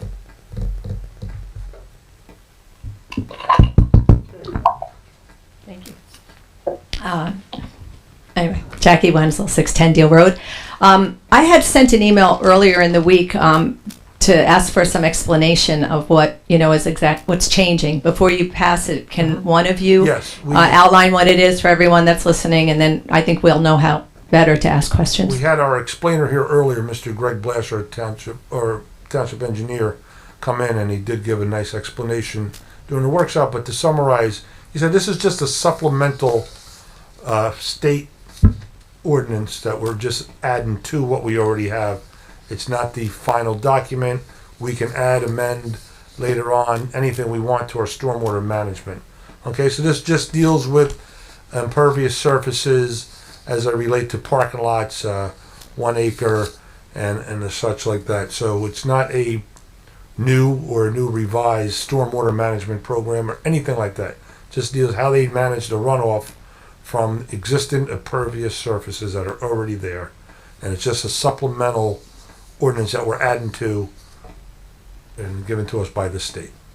Okay? So it's not, for example, it's not going, you were able to have, to simplify things, 10 acres of impervious surface, and now you're only required to have 5. No, this will deal with, that's something we'll add later on. We're gonna have a follow-up to this. There'll be follow-up stormwater management ordinances where we write it the way we want as to the aspect of how the town has been evolved and what's available, et cetera. It does mention though, if you do add any new impervious surface, you're under these strict guidelines to this, the supplement, but really it's dealing with what's existing. So if somebody wants to go and add something, a brand new parking lot, they're gonna have to go through these guidelines that are added to what we already have. So are there stricter regulations than what we had They want you to before? manage the runoff a little better and have these drainage pit areas more separate instead of one big cistern or, a sand pit that drains in or sifts out any of the sediment and things like that. It acts as a natural MTD, manufactured treatment device. These are even better because it's a natural filter, filtration, things like that. So it deals with that. Is it more in line with the governor's new energy, It is. his environmental plan? It's from the state. It is. Yeah. Can it be applied at this point to any of the plans that are still pending with the corner property, should that property go forward? No, well, that may because they'll have new impervious coverage. So the supplement's probably gonna, I don't believe that it will have any effect on the 35 No. inch field because this post dates the project. because that's an already approved project, gotcha. So Ron. if, I guess my question, and then I'll be done with this part of the evening. My question is then, if we are getting stricter with it and there might be better guidelines, more environmentally There you friendly, why did we wait till after that was approved before implementing these? I mean, you didn't just think this up overnight, did you? We didn't think State- this up at state all. mandate. We didn't think this up. This came from the It's a state. mandate, Yes, so- they thought it up. So Jackie, one of the things we did discuss in workshop was that to make it more stringent, and because it was decided, I think we all agreed, that because this came from the state, if we tried to modify this, it would probably create more havoc. So the desire is to pass this now, get the county and the state to approve it, and then revisit it so that we can make it even more stormwater friendly and township friendly as well. So Coming from the state, so why would we have to have them change? Because I understand the governor has much stricter regulations. I think we can get stricter. You think we can get stricter? Yeah. So couldn't we, because there has been a pause in the development due to lawsuits, could we I know that you're saying it was approved already, but since we know better now, we can't just, couldn't we No. Once an force that? once an application, let's say as an overall subject, Hey, Ron, Ron, talking to the mic. You need to talk into the That's mic. right. He's Sorry. new. tell everybody that in planning and zoning. Yeah. If you change a zoning if you make an application to the planning board today, and we change the zoning ordinance tomorrow, okay, the ordinance that was in effect when you made application is what you have to adhere to. The same is applicable here. We can't change it. It's just that for people that have been worried about flooding in Oakhurst, I'm not one of them, I don't have that problem, but many of our neighbors do. It's like if we see a fire, where we can say like, oh, that fire started before we even charged it and let it burn down. It doesn't seem, if we have these new, customers basically, who have bought land in Ocean Township to do business in Ocean Township, I would think that it might be offered to them to change. Well, while it doesn't apply to 35 in deal, we will be moving forward in 2021 to reduce the impervious surface throughout the Township of Ocean through ordinance. That it has nothing to do with 35 in deal, but it will have a greater effect for you. That's been a big concern because of the wetlands. So one other thing, sorry. The DEP, at least the last conversation I had with them, all of the approvals were not in place. Does this have to do, Jackie, you Hey, gotta this- talk only specifically about this ordinance at this Yeah, point. we're going Well, off, the reason I'm saying going off is track here, man. if it hasn't gone through yet completely, Yeah. couldn't it then be marginal for better control? Okay, well, that has nothing to do with us passing this ordinance right now. Do you have any objection to this ordinance? Well, I wanted to understand it more. Okay, well, I explained it best I could. Any objection to it? I guess I don't Oh. still understand enough to have an objection. I just thought if we're changing it. Well, we could talk about nice changing. If it's a what- better program, Yeah. something hasn't been built yet, we could apply. Okay, we'll talk about that at the end of the meeting if you like. All right. Anybody else have anything germane to this ordinance? Now would be the time to state your name and address for the record. Okay, seeing or hearing no one, make a motion to close the. Well, I gotta. Hello? Yes, hello.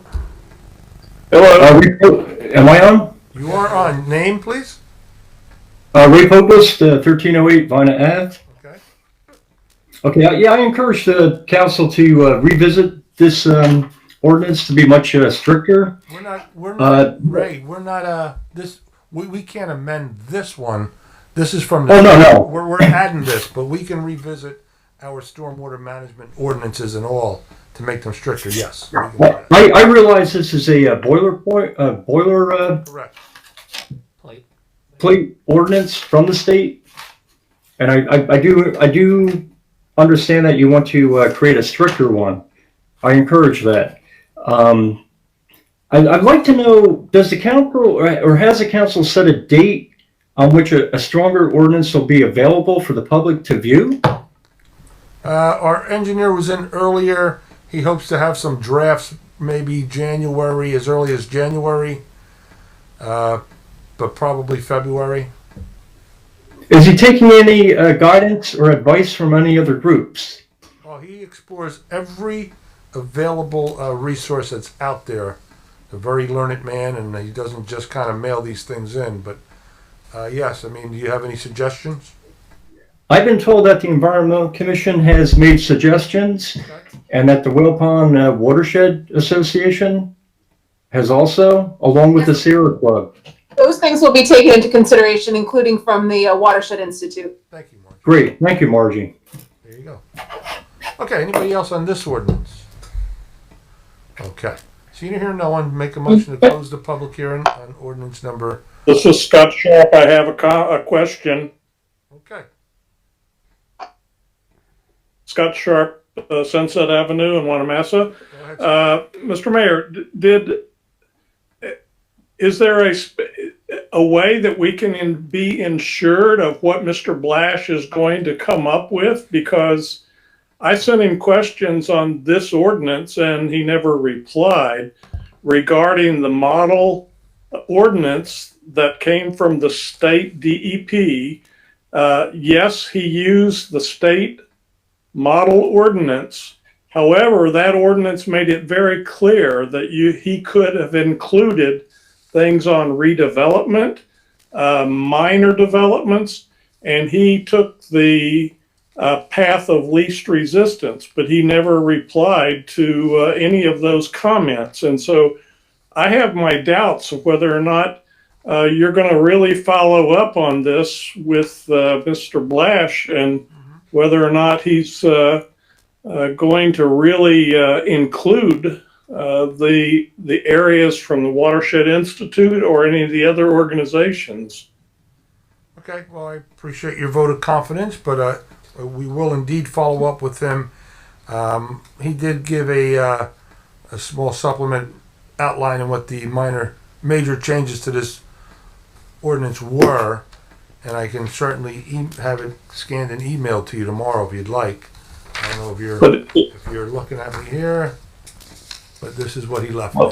And I can send it to you, Scott, if you'd like. That's a little hard to for the public to have any review of. But but if he's, I truly believe that he should be having some sort of more of a public environment of a meeting in order to gain public inputs on these various points. Yes, but the model ordinance, I would recommend that you not pass this tonight until we get a thorough review of what was included and what was excluded versus the model ordinance that came from both the DEP and the Watershed Institute.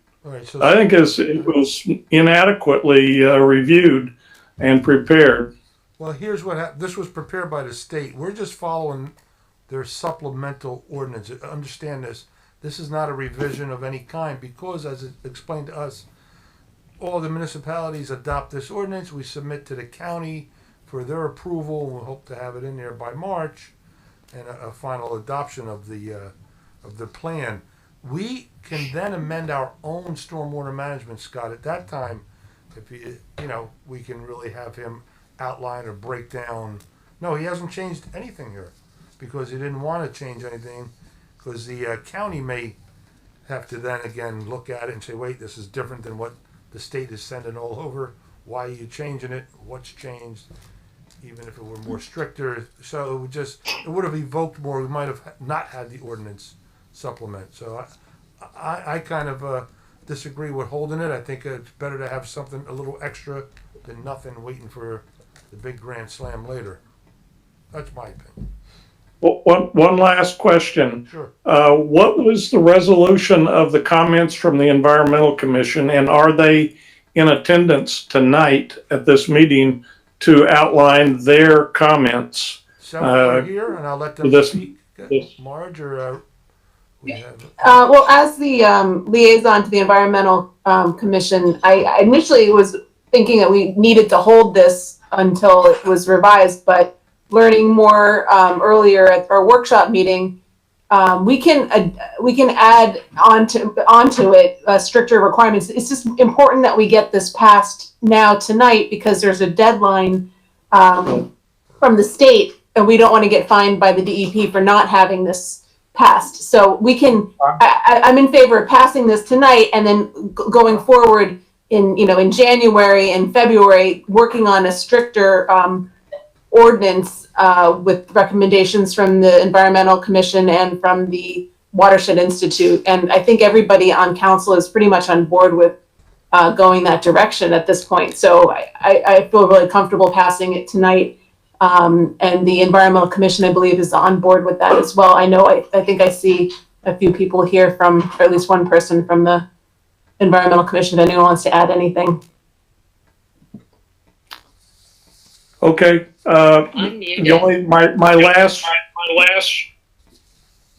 request, Mayor, would be that you put in the minutes tonight I commit to having a follow-up on this in January. Okay. Will do. If everybody can mute themselves, that's not speaking. Thank you, Ed, whoever you are. You just muted. All right, yes, will do, Scott. Hi, this is Peter Young, 610 Deal Road. I just wanted to ask, paragraph 4 refers to waivers from strict compliance for, references public roadways. Could you just tell me what that waiver would be for? Like what kind of work? Well, obviously, public roadways, so if there's repairs, things of that nature, gas, water, electric, I would think it's a utility waiver.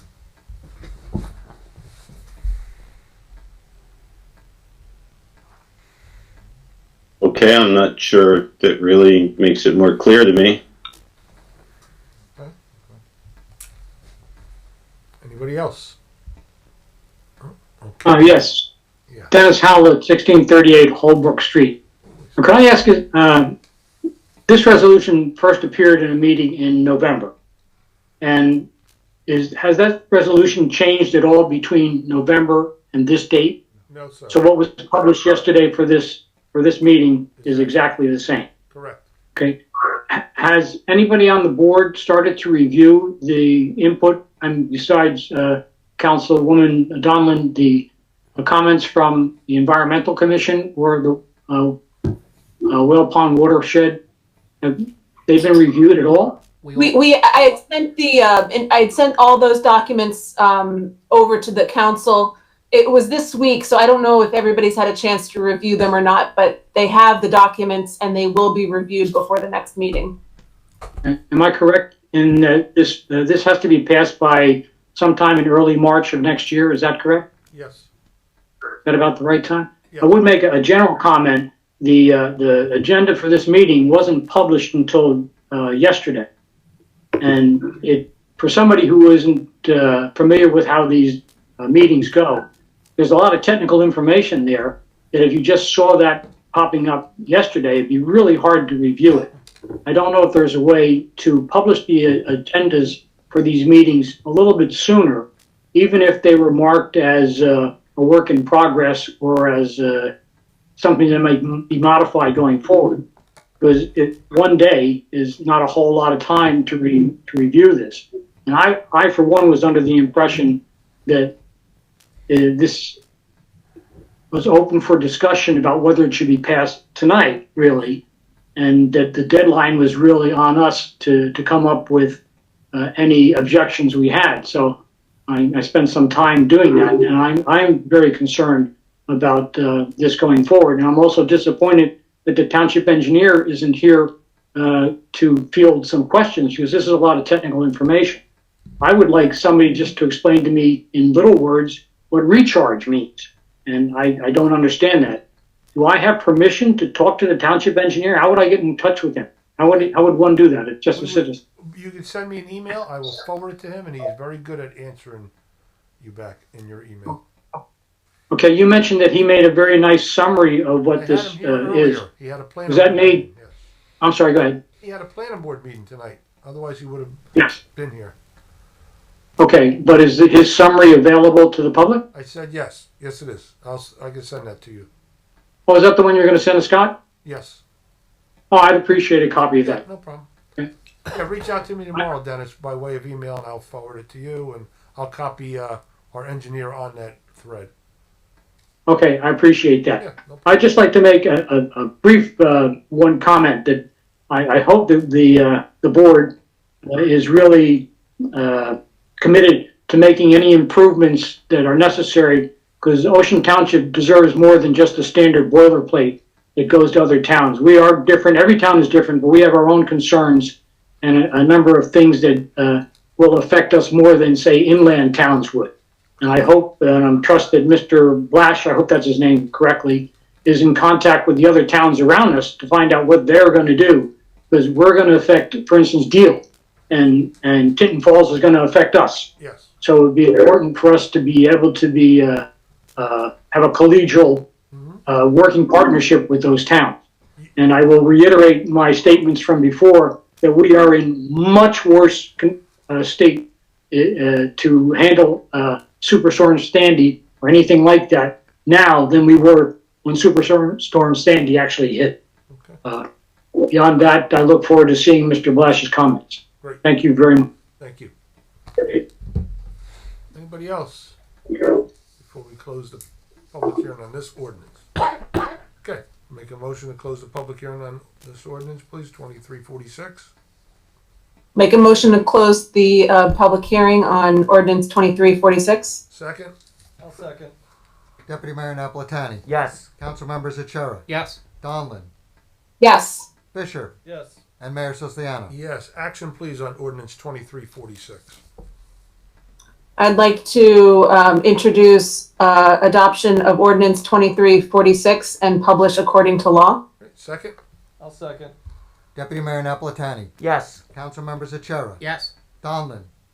Yes. Fisher. Yes. And Mayor Siciliano. Yes, and next up is ordinance 2347. Vin, would you read the title, please? An ordinance amending and supplementing Chapter 21, the Comprehensive Land Development Ordinance for the Township. Okay. Someone please open the public hearing on ordinance number 2347. I'd like to open the public hearing on ordinance 2347. Okay, second? I'll second. Deputy Mayor Napolitani. Yes. Councilmembers Achara. Yes. Donlin. Yes. Fisher. Yes. And Mayor Siciliano. Yes. Anybody wishing to be heard on ordinance 2347, please state your name and address for the record. Come up to the microphone, state your name and address for the record.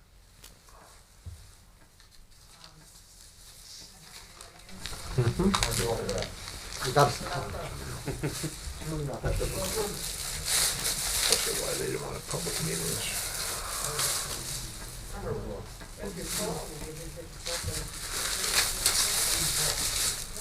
Hello? Okay. So every time you touch it, shut it off. Sorry. Okay, so again, I'll ask, can one of you describe what the details of this ordinance, before I start asking questions that I have? It speaks about retail distribution centers.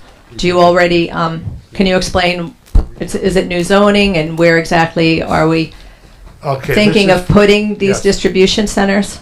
So this is for our industrial park areas, Yes. specifically, say, Seaview Square Mall. Let's say if we wanted to have something up there, this would allow them the opportunity. Just want to open up a little more for these shopping centers so they're not bound to just one big box or something like that. So it gives them the opportunity to have a distribution center, which would be good for everyone. No, I think with the lack of retail shopping these days and distribution centers to support online shopping, it's a great thing. I don't think it's a bad thing if it's isolated perhaps to where Sears and the Seaview Square Mall is. But what prevents it, I guess, from happening on the corner of Deal Road and 35? Because we have it limited to that area. So, Is that right, Ron? but you, Yeah, it is specific to Seaview Square. That's It has specific to that, 35 and that mall. but 35 and Deal was not zoned before for what's going on there now. So what prevents this from becoming an overlay zone in some of our neighborhoods that really wouldn't be suited for it? Because this is specific to Seaview Square. That's it. Just to that location? Correct, to that parcel. Not to. It's not a town ordinance that No, we'd have- blankets. It wouldn't go over to Deal Road, it wouldn't go anywhere else but that specific area only. Okay. All right. Thank you. Great. Can I just ask it respectfully? Where does it say that in the ordinance? I hear you, but where does it say that? It's a zone that's our zone in where Seaview Square is. It doesn't. There's no other zone. Respectfully, it doesn't. And unless I'm missing it, it doesn't say a zone in here.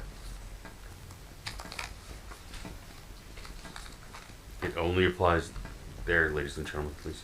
I believe Rob, I believe the section that it specifically addresses is about that zone that deals with Seaview Square. So the chapter or the article? I'm asking. I'm not. I'm passing I don't this, know but I the just want to make sure we're clear. Yeah, I'm gonna page 21-38.1, I believe, Okay. is specific to the zone that Got deals it. with Okay. Seaview. Good stuff. Thank you. So that's already in there? Yeah. Correct. Okay. Thank you. Okay. Anybody else wish to be heard? Hi, this is Jim Bay. Hello.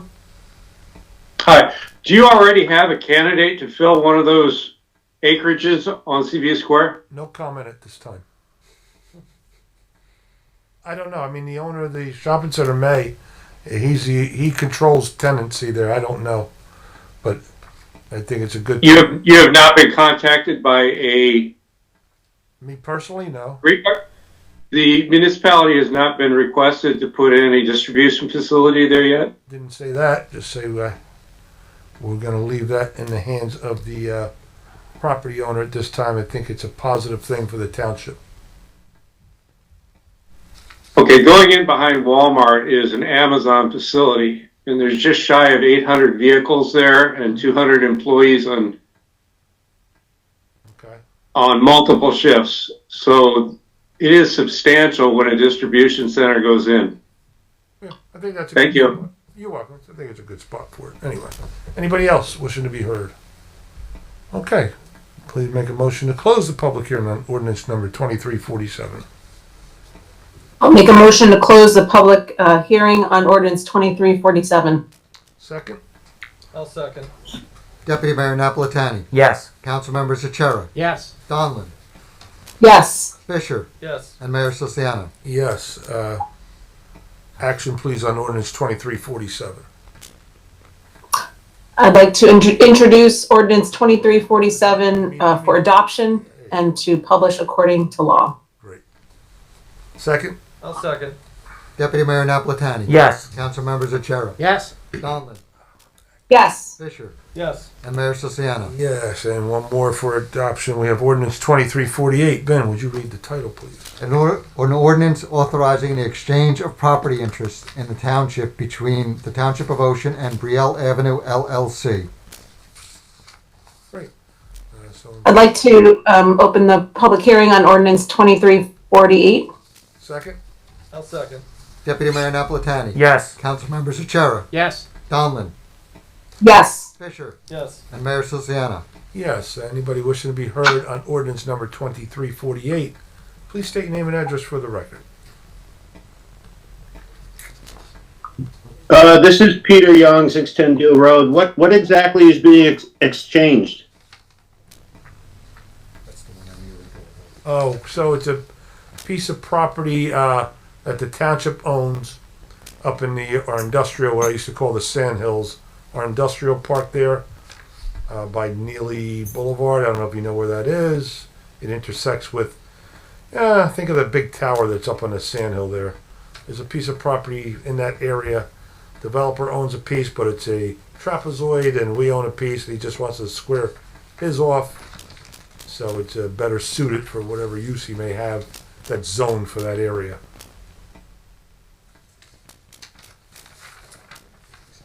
And we're getting a nice little chunk of change for that, let me say. 51. 50? 51. 51. Yeah. So the developer gets a little better shape for whatever they're proposing, and the township picks up $50,000. Correct. It squares off his property, so if he does develop, setbacks aren't interrupted awkwardly, things like that. It just makes better. It's good housekeeping. This was done at the request of the developer? Yeah, yes. Something like that memorialized in a developer agreement with the township? Well, yeah, we'll have a later. I think what happens here, if I may, is they're going to have to do a subdivision, I believe. So this is going to have to be before a board to get it subdivided. I think as part of this, there was a road that I think went across, and Chris, maybe you remember, that went across their property. Now it'll be on our property because it's our road, so it'll be on our property. It squares off both properties, but there's a little extra that we're giving up in terms of total acreage, and that's why we're getting paid additional money. But there are two pieces of land that are similar in size, but ours that we're giving up is a little bigger. But we're also getting the roadway back onto our property. Road back, correct. Will the tax lot change? Well, that'll be subject to the tax office. I don't know whether the lots or blocks. I'm guessing they will change, but I don't know. Oh, okay, thank you. Anybody else wishing to be heard on ordinance 2348? Seeing no one, please close the public hearing on 2348. I'd like to close the public hearing on ordinance 2348. Second? I'll second. Deputy Mayor Napolitani. Yes. Council members Achara. Yes. Donlin. Yes. Fisher. Yes. And Mayor Siciliano. Yes. Action, please, on ordinance 2348. I'd like to introduce ordinance 2348 for adoption and publish according to law. Right, second? I'll second. Deputy Mayor Napolitani. Yes. Council members Achara. Yes. Donlin. Yes. Fisher. Yes. And Mayor Siciliano. Yes, and for introduction only, we have ordinance number 2349. Ben, would you read the title, please? Sure. An ordinance amending and supplementing ordinance 2343 entitled Personnel Policies, Practices, and Procedures. Right. Someone please introduce ordinance number 2349. I'd like to introduce ordinance 2349. Second? I'll second. Deputy Mayor Napolitani. Yes. Council members Achara. Yes. Donlin. Yes. Fisher. Yes. And Mayor Siciliano. Yes, and that'll have its public hearing at the December 30 meeting. At this time, we'd like to open up the floor to anybody who has anything, questions germane to Ocean Township. Please state your name and address for the record. Geiger? Yes, Dennis Howard, 1638 Holbrook Street. Dennis, hold on for a second. There's someone here. Okay. Oh, I'm sorry. I would just ask that when you get ready to ask your question, you ask one question and wait for an answer, and then follow it up with another question. Because when people start interrupting, it's impossible to figure out what is being said. Mr. Geiger? Okay. And I'm still Don Geiger, and I still live at 1108 Grassmere. I'm going to start out with a shout out to my good friend at Public Works and the new supervisor, Mark. Way to go, guys. I really appreciate all they do. Now, I'm going to make some general comments as I watched the meeting. And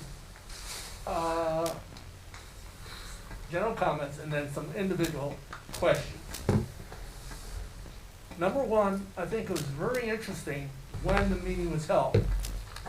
How many people, even though some people checked in via Zoom or Skype or whatever, can really take time to either come and physically be there, which is a public meeting, or give input over their computer at that particular time of day. I think that was wrong. Secondly, I think the result was preordained. It was just to legalize it. Third, I'm wondering does anyone counsel the person about, hey, people came to you and said, oh, I have this problem, I have that problem. First of all, did that person have enough cojones to go to Mr. Musillo and say, hey, this is bothering me? I don't know. He's the only one who can answer that question. However, did you go to him and say, oh, some of the council members have come to me with some complaints. I'm kind of concerned. Yes. Yes? No? Yes. You did go to him. Yes. Okay, I'll take your word for it. However, I feel what happened, and this is how I feel, was wrong. He's always responded to me. He's always been professional, courteous, and upfront. If he didn't know something and said, I'll get back to you, he did. And good township managers, no insult, Mr. Kirk, don't grow on trees. You know, we have to go out, find a permanent replacement, because I'm sure Mr. Kirk has a lot on his plate to begin with.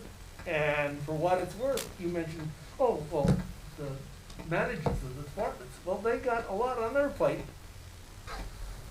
without having to deal with individual taxpayers with questions, comments, complaints. That's what the manager's for. So I think it was totally wrong. Now, Assemblywoman, I hope I'm not going to mispronounce it, Donlin, made a comment about something which happened that bothered her. And I'm wondering if she could answer this question. Did you go to Mr. Masello and say, look, this really bothered me? And explain what it was and why it bothered you? Because you wouldn't talk about it there, and he's a big boy. You should be able to take some flack.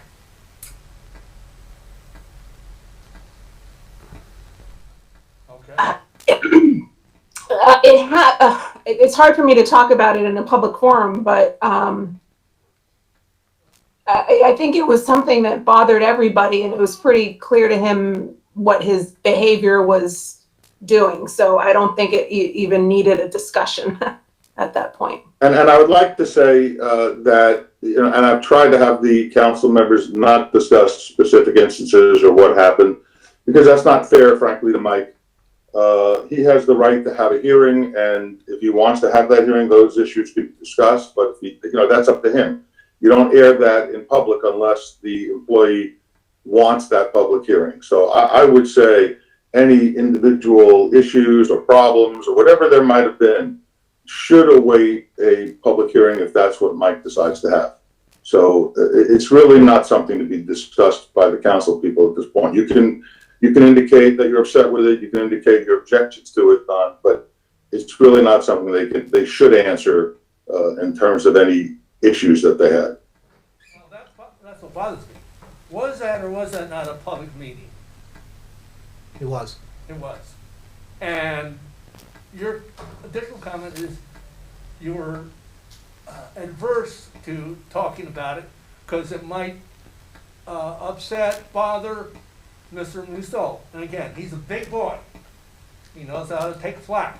And if he deserves the flack, he should get it. Now, I'm not sure what happened.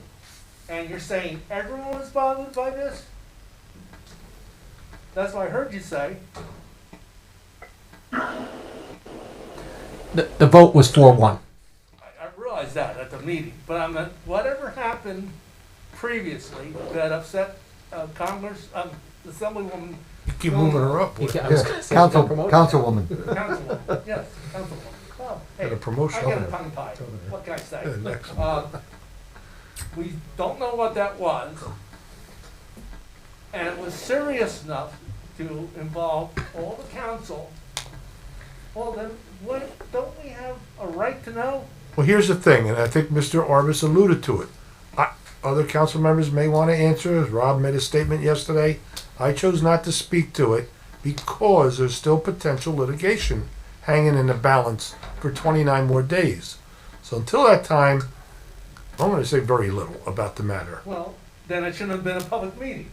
Well, that's how Can't it's have done. it- Well, the public meeting is because there's a temporary suspension and he's given the opportunity now to request a hearing. We will wait to see what happens. And at that point, if there's a hearing requested, then there'll be a discussion as to the specifics. But right now, my advice to the council, they either take it or they don't, but my advice to the council is not to discuss any of the issues. And, you know, frankly, like I said, I think it's unfair to Mike to right now be discussing those issues. He's not here. If he wants to have a hearing, he can have a hearing. But right now, I don't think it's necessarily the public's right to know all the detailed reasons. The manager serves at the pleasure of the council. The council had whatever issues they had, and they decided to part ways. That's really what it comes down to. The specifics really don't have to be spread out to the public unless, like I said, there's a hearing.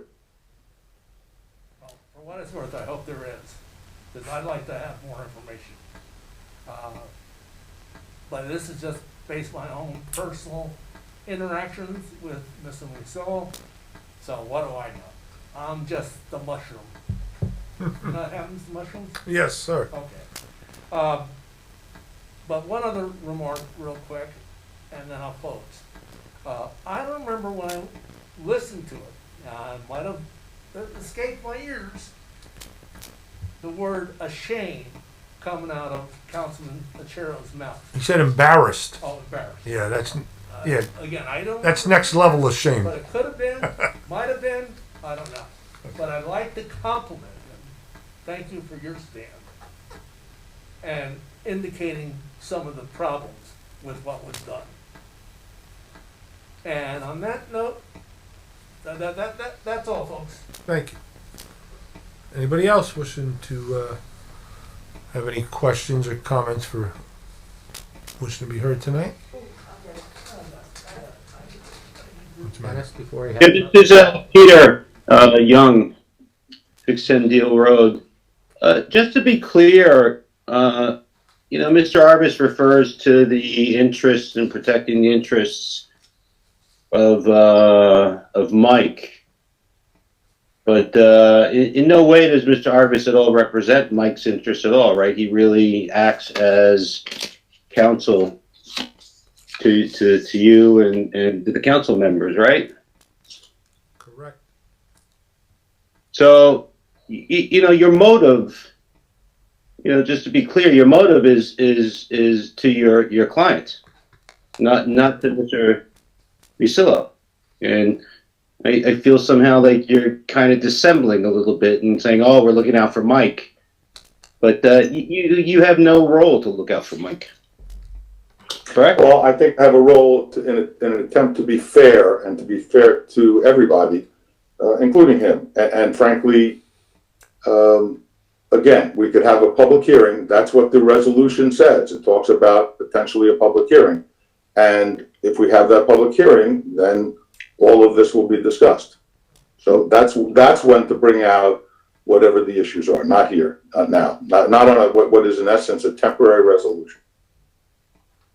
Okay, my second question then is, you're proposing tonight to have the Director of Community Development stand in as the Township Manager for a brief period.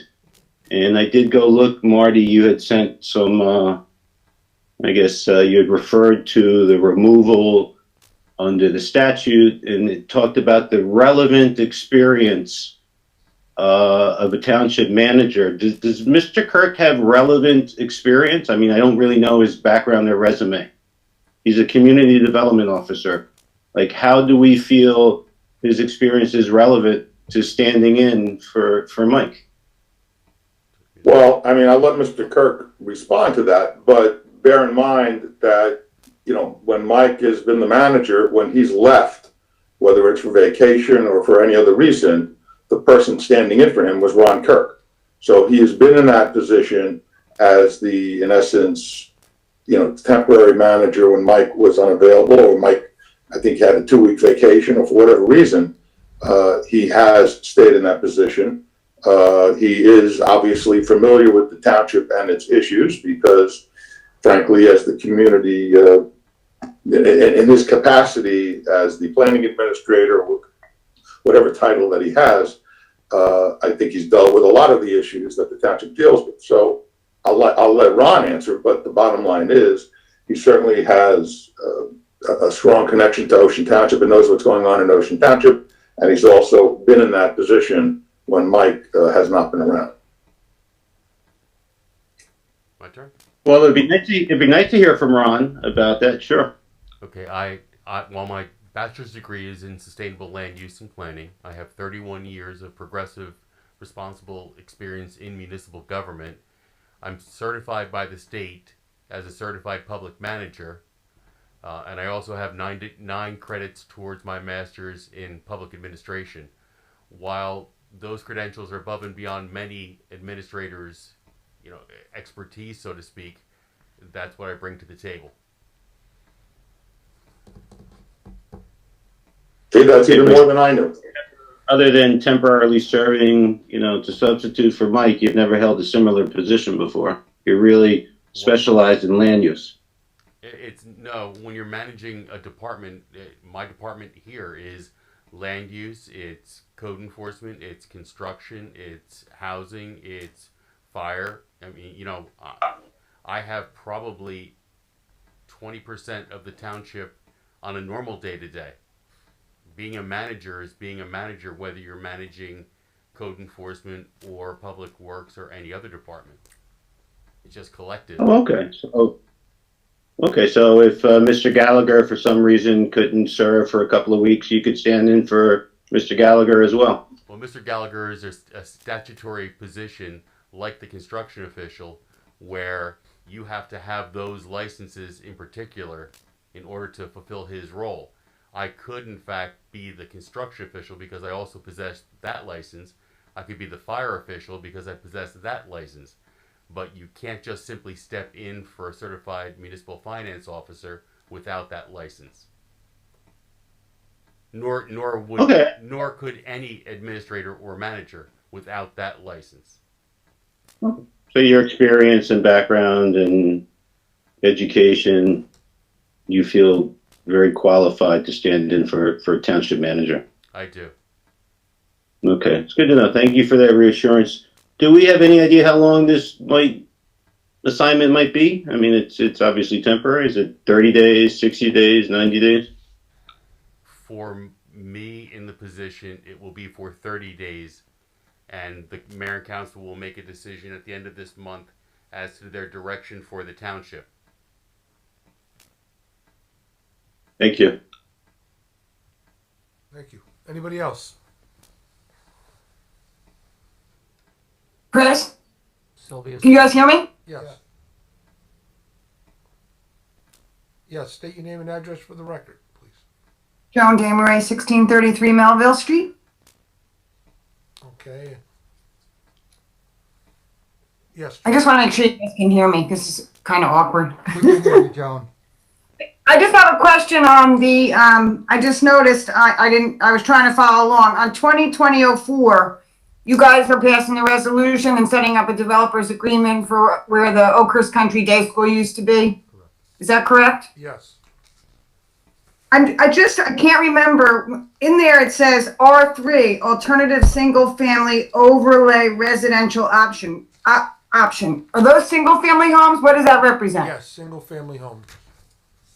Because the first sentence says single family. Is this something different or? Well, they're more geared to it because they have short backyards. It's not really geared to a family per se. It's more towards active adults, folks who need a nice place. So it'll be like a mixed use of regular single family homes and then those smaller type homes? No, they're all going to be kind of like cottage was the word we used to use? Cottage. I don't want to say patio home, but a cottage home, if you will.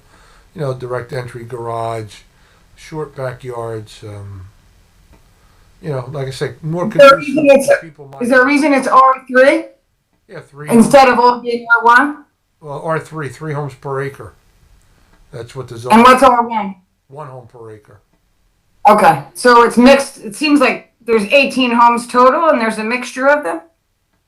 Well, there might be the 2 and 3 bedroom models as a mixture. Okay. And some Okay. might have a second story.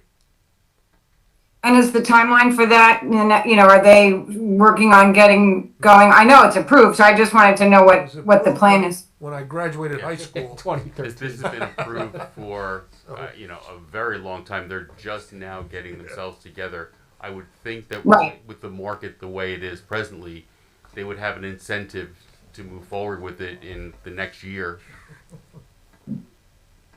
And again, this situation would not apply with the impervious surfaces. So all of these new rules, they are not having to sort of follow because this was approved beforehand.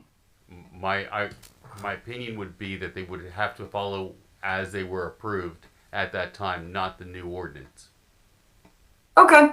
I appreciate your help. I just wanted to get an update. That's a pretty big corner and Monmouth Road's pretty big, you know, I just was wanting to know what the latest was on that. So I appreciate it. Thank you. You're welcome. Anybody else wishing to be heard? State your name and address for the record. It's Dennis Howard, 1638 Holbrook Street. I have a quick question. The Army Corps of Engineers study for Poplar Brook, which, has that ever come to closure? Has there been a final report for that ever? No, there hasn't. We talked about that about 2 weeks ago with Greg Blash, and as far as exactly what to sample for this, you know, so many different tests you can take. So no, he's trying to hone it down and get some guidance, you know, Okay. on what to actually sample for. Well, are we talking about the same Army Corps of Engineers study? Talking about the water quality or the one about the flooding? The water quality. Water quality. The one I'm talking about is about the water storm management. The one that, a lot of which was obviated by the loss of the senior citizens facility. Yes. And they made it not worth doing. I forget what it's called, the return on the dollar. It brought that below the threshold that they had. Is there a way, should that be formally closed, what the study was, or is that just hanging around in the air? No, it may have been closed. I'll find out for you, Greg. Yes, that one may already be closed, Dennis. I'll find out. Okay, because I was unable to find out. They had pretty much said it was dead, but it seems like there should be closure to that. Okay, I appreciate that. Thank you. Thank you. Anybody else wishing to be heard? Okay. Is this still the public portion? Yeah. This is, We can talk about anything? well, yeah, but I see other hands raised. Why don't we give somebody else a chance first, Peter? How's that? Fine. Well, no, there's somebody on the screen wanting to talk. That was good. Yes. Mayor, this is Scott Sharp. Okay. On a unrelated to what you've talked about so far, but it is a nice surprise that Mr. Kirk is in the room tonight.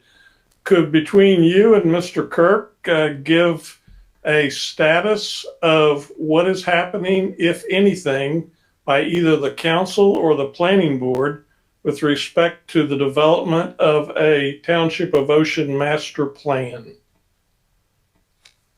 We have not started that process, but my understanding through Greg Blesh was that we'd be starting that early 2021. Okay, did you hear that, Scott? Yes, I heard that, and I guess one clarification from that, Ron, would be when you say he's going to start something, is that by the planning board or Mr. Blash working for the planning board? And there's going to be a schedule developed for activities by the public on that plan. There will be massive public input when it comes to the master plan. Oh, if that's your question. Yeah, I'll be anxious to hear what massive ends up meaning, but we'll wait and see in January. Everyone will be heard. Mr. Sharp kind of reminds me of like the amazing Kreskin on the Johnny Carson show, where he just sort of looks at the envelope and he knows what somebody's thinking about, because that was exactly my question to follow up, that I had heard from Mike that he was going out with an RFP, to, I guess, qualified professional planners for the master plan, I believe maybe 6 months ago. So now that's been deferred to 2021?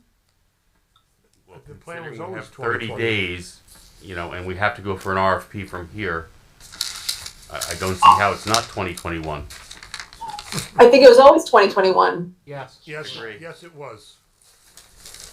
Oh, okay. So maybe I misunderstood Mike. I thought it was something that he was going out with an RFP in 2020. Is there a draft of an RFP that, any of us can see? I haven't seen one. If there is one, we'll try to locate it. And how do we identify who's on the list who's going to receive that RFP?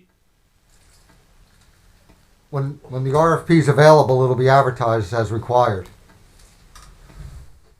So anybody could actually respond. Absolutely. Could be Mr. Higgins or it could be anybody else.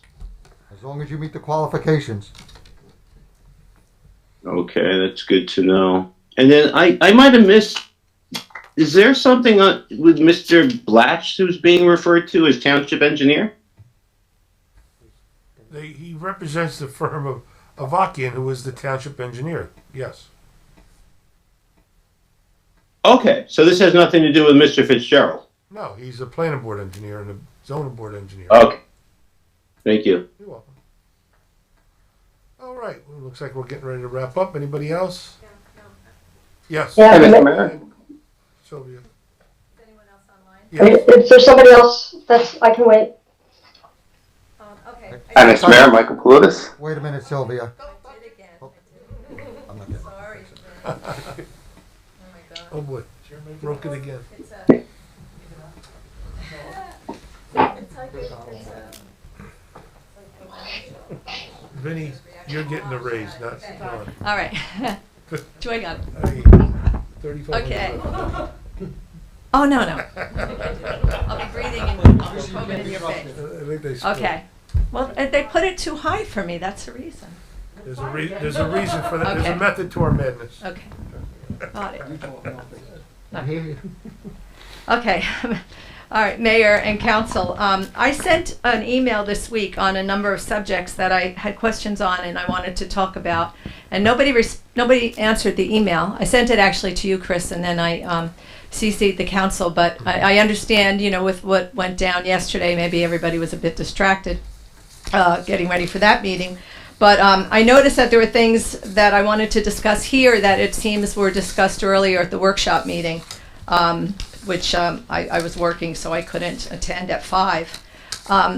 And I'll get into that. I have a couple questions, so I'm hoping you can fill me in on what went on at 5 o'clock. But I'd like to, before getting into that, to just say, what is the reason for having the workshop meeting at 5, which is something we're invited to, and then you have your private meeting at 6, which we have to leave, and then we have the public meeting again at 7. It seems would make better sense to me if I was township manager that if the public can be at 2 of the 3 meetings, that the two of those meetings should be back to back.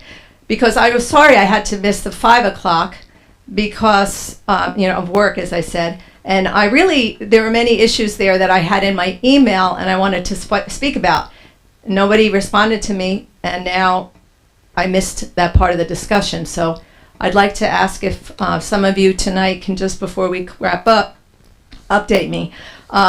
So anyway, is it possible, I guess I'll ask that question first, is it possible to change the workshop meeting to be closer to to the public meeting, since the public's invited to both? Yeah, anything's possible. Sure. So maybe going forward we'll do that? Maybe. We'll talk about it. I don't know. What is the reason for it? I don't know. I walked into it that way 17 years ago, and it was comfy. Well, we need to, I'll just throw my 2 cents in. We use all 2 hours prior to this meeting to discuss topics that need to be covered. We could talk But more, I'm right? saying, we as the public, if I came at 5, I'd have to then wait for your private meeting here in the room doing emails? So It's the dividing of the time. Like, if the public's invited to 2, the 2 that we're invited to should follow each other. I believe, Ben, you want to, I don't want to. See, I think some towns do their closed sessions after the meeting, tell you the truth. This one's not you. Yeah, the only problem with that is if you have to take action. Right.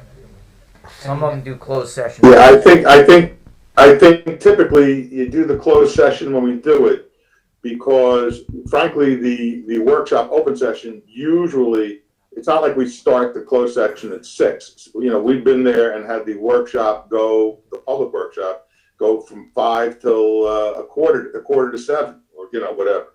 And then we take the minutes left to try to do the workshop at the closed session. And on occasion, very rarely, we've gone back after the regular public meeting.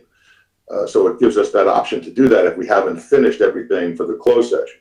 So I think the idea, and just like John had said, there may be something discussed at the closed session related to an item that might be on the agenda. So you can't necessarily do it after the general public meeting. So I think that's the reason it's done when it's done. But I would say typically the closed session portion of it is substantially less than an hour, but I don't know what the average time period is. That your closed session would be the first meeting, and then the second one would be the workshop, and the third one would be this public one. I think the challenge, Ben, keep me honest, is that you have to advertise the workshop meeting to the public at a specific start time. Correct. Right. Right? Well, you can't. Wouldn't that be 6? Well, it could be, but that may or may not be enough time to discuss what needs to get discussed at the workshop. That's why we always do that first, because that's the longer of the two meetings. So if the workshop takes, as I believe it was Mr. Arbus, correct me, if the workshop takes an hour and 15 minutes or an hour and a half, that will then determine how much we have to go into closed session. Okay? If you do closed session first and it only takes 15 minutes, how do I advertise? Well, it may start at 6:15, the workshop. It may start at 6:30. It may start at, you just don't know. I need to have a specific time that workshop meeting is going to start. Yeah, but it always seems to be an hour. Well, it doesn't always seem to be an hour. This isn't going to start earlier than 8. 7. 7. Ah, This doesn't start that's earlier earlier than than 7, so anyway, I would like it to be a consideration because I'd like to attend both. Because I would feel more informed on things, because everything that was in my email, many of the things were discussed at the 5 o'clock meeting. That's why I had him there for you. Right. I but brought him there nobody just would for you. respond. Nobody called me, no one said they're gonna, Telepathy. I was communicating. Jackie, I apologize. I was on vacation. I did miss your email. He was here. All right, so then the other thing about. I didn't get one. When did she send it? The other scheduling, thing that I had in my. I'm having a hard time hearing Jackie. Just to let you know. No, don't. It could be the batteries. I'm going to ask Jackie to come speak at. And you're complaining. Yeah, just pull that nice and close. Can you hear me now? Okay. Speak. The other thing that was in my email is that we're very concerned, obviously, about the environment, and our whole presidential election weighed heavy also on environmental issues, and we somehow separate the environmental commission meetings from these meetings. And again, right now at 7 o'clock or 8 o'clock, while we're here, they're meeting in another room. So we're always kind of in the dark on that. And I'd like to say that what would be the problem with them either following this meeting or being a part of this meeting? Because if we're all environmentally conscious, and Councilwoman Donnelly is on that council as well, on the environmental commission, or the shade tree. I think it's environmental, right, that Margie's on? Yes. And we could have more conversation about it, because I just feel like it's happening in this corner and that corner, and like there's not a cohesive understanding of everything. And that's what makes us all feel a little bit like, what are they trying to pull over on us? We just, because everything's in a separate room.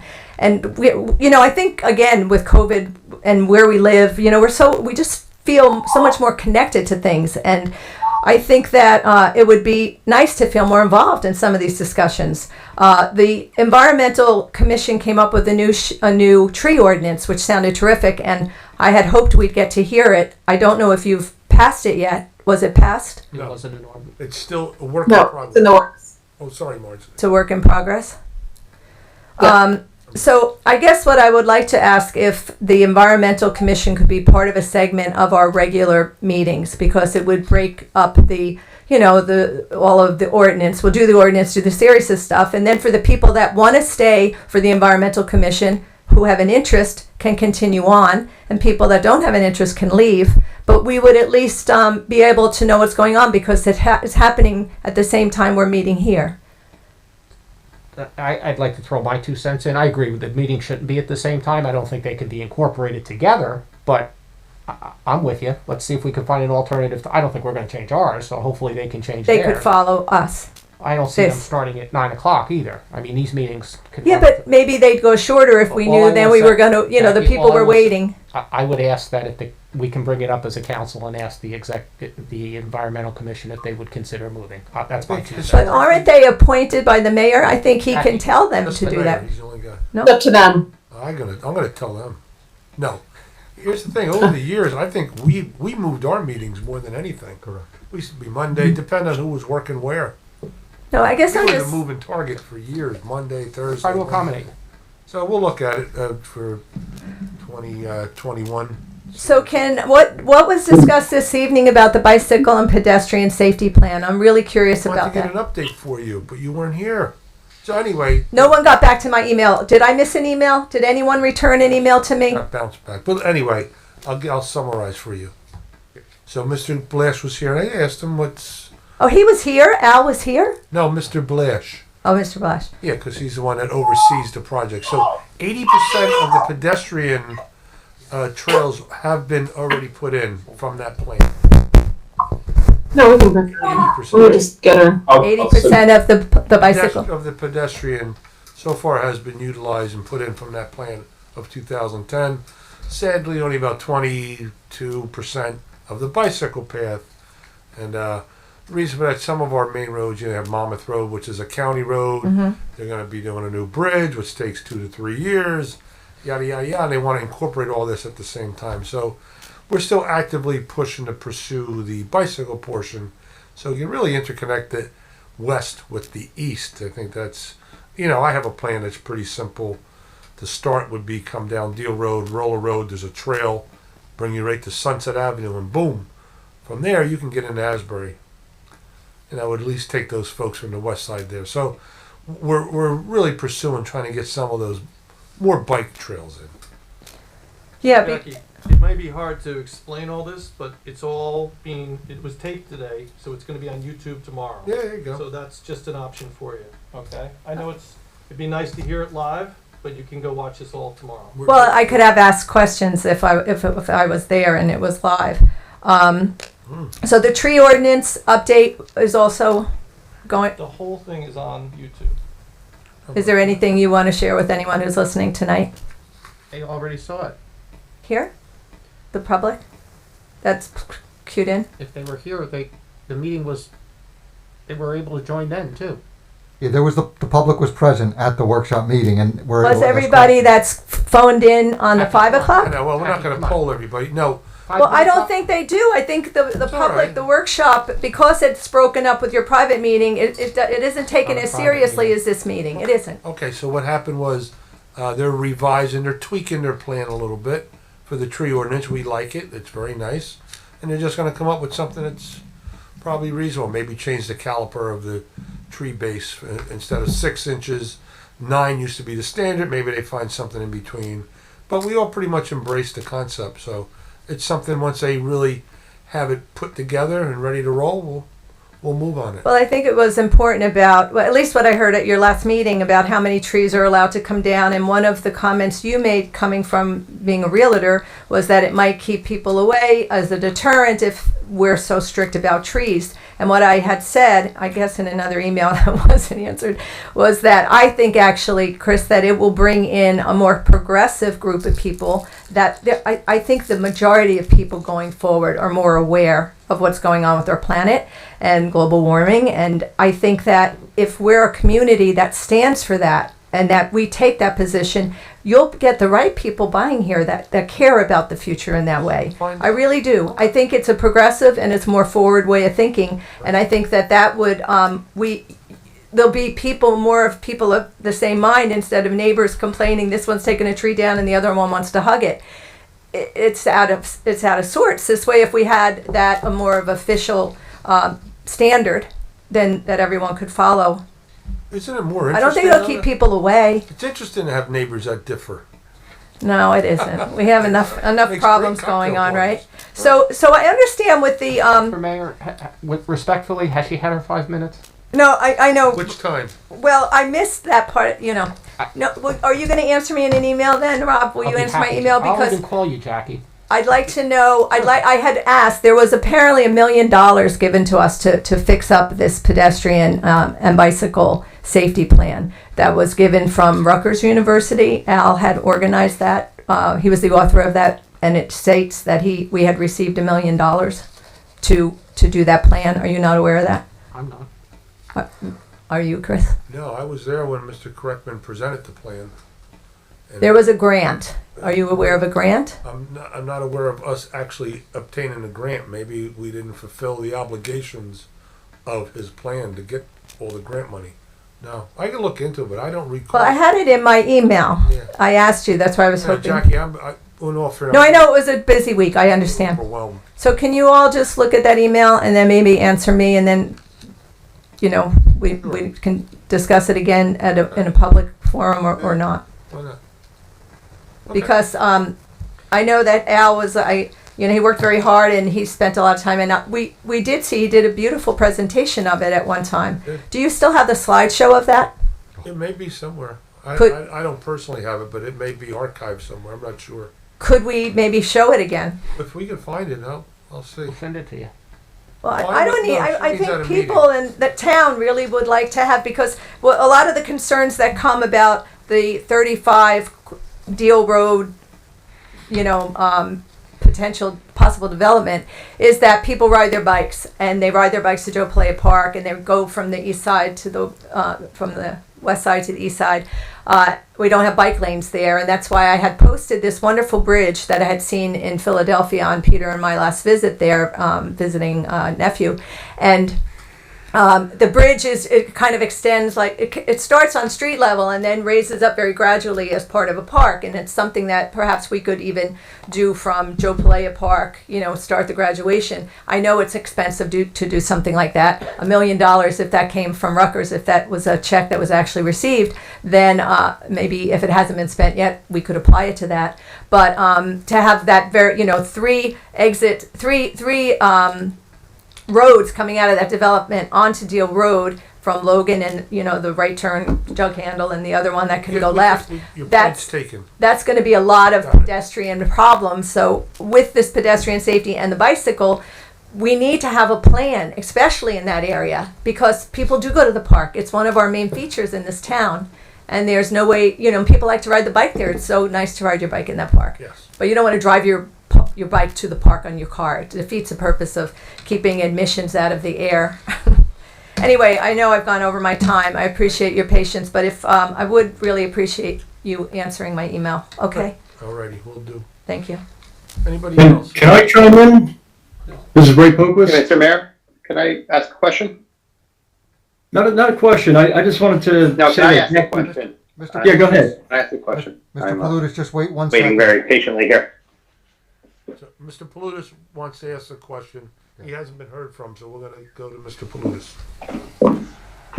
Thank you, Mr. Mayor. Good Thursday evening to you and the council members. Just a quick question, 2 questions. First one, I saw on the agenda there was some discussion about 1515 Logan Road. Yes. In closed session. Was any action taken on that, or can you inform the public what's going on with Well, I think any change with the here's- township's ownership of 1515? Well, we own it, and there was some thought a while back. We put out an RFP for sale to see, because at that time we had no definite plan for the building, and now complete turnaround. A twist of fate here. Looks like we can use the building. We will use the building, and we're going to keep the building here in house, use it for municipal purposes. So we're exploring the options of fixing up a little more, maybe do Project Extend, and we can also maybe expand that program, take some of the folks off the waiting list. So good news. We're gonna. No, that'd be great. Great. That's great news. Okay. Thank you. My other quick question, I know a lot of discussion, on multiple meetings about sidewalks and bike lanes. Any, discussion about Park Boulevard connecting Whale Pond, Logan Road with either sidewalks or a bike lane? There's no safe passage from Whale Pond to Park Boulevard besides going all the way down the Sunset. And that's a 2-lane road, a lot of traffic. Park Boulevard is an easier cut through for, I'm thinking, children and adults on bikes and everything to access Dave DeRouche Park. What are we talking about? Wickapaco? What do you mean Whale Pond, Mike? I'm sorry, Wickapaco. Thank you very much. I apologize. That Wickapaco. would Thank be you for one of correcting me.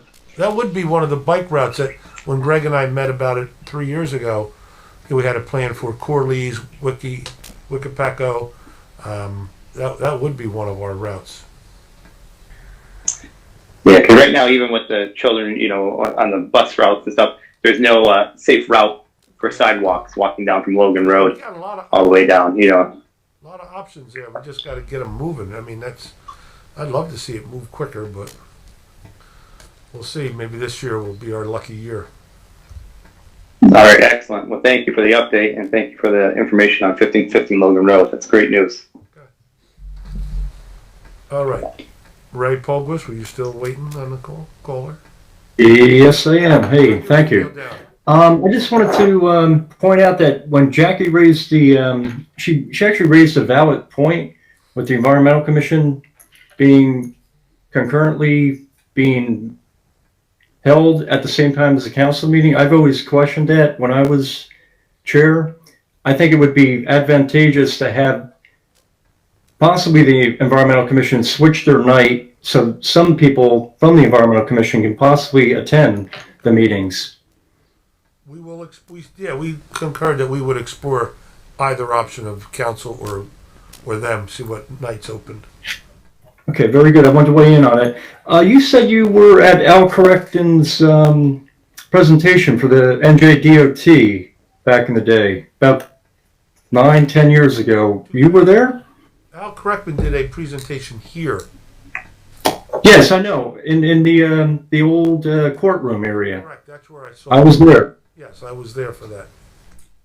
You were there, because I was there too. I don't recall you being there. I'll have to look back, because I know there was a sign-in page on the actual. With a striped tie and a pair of khaki trousers and penny loafers.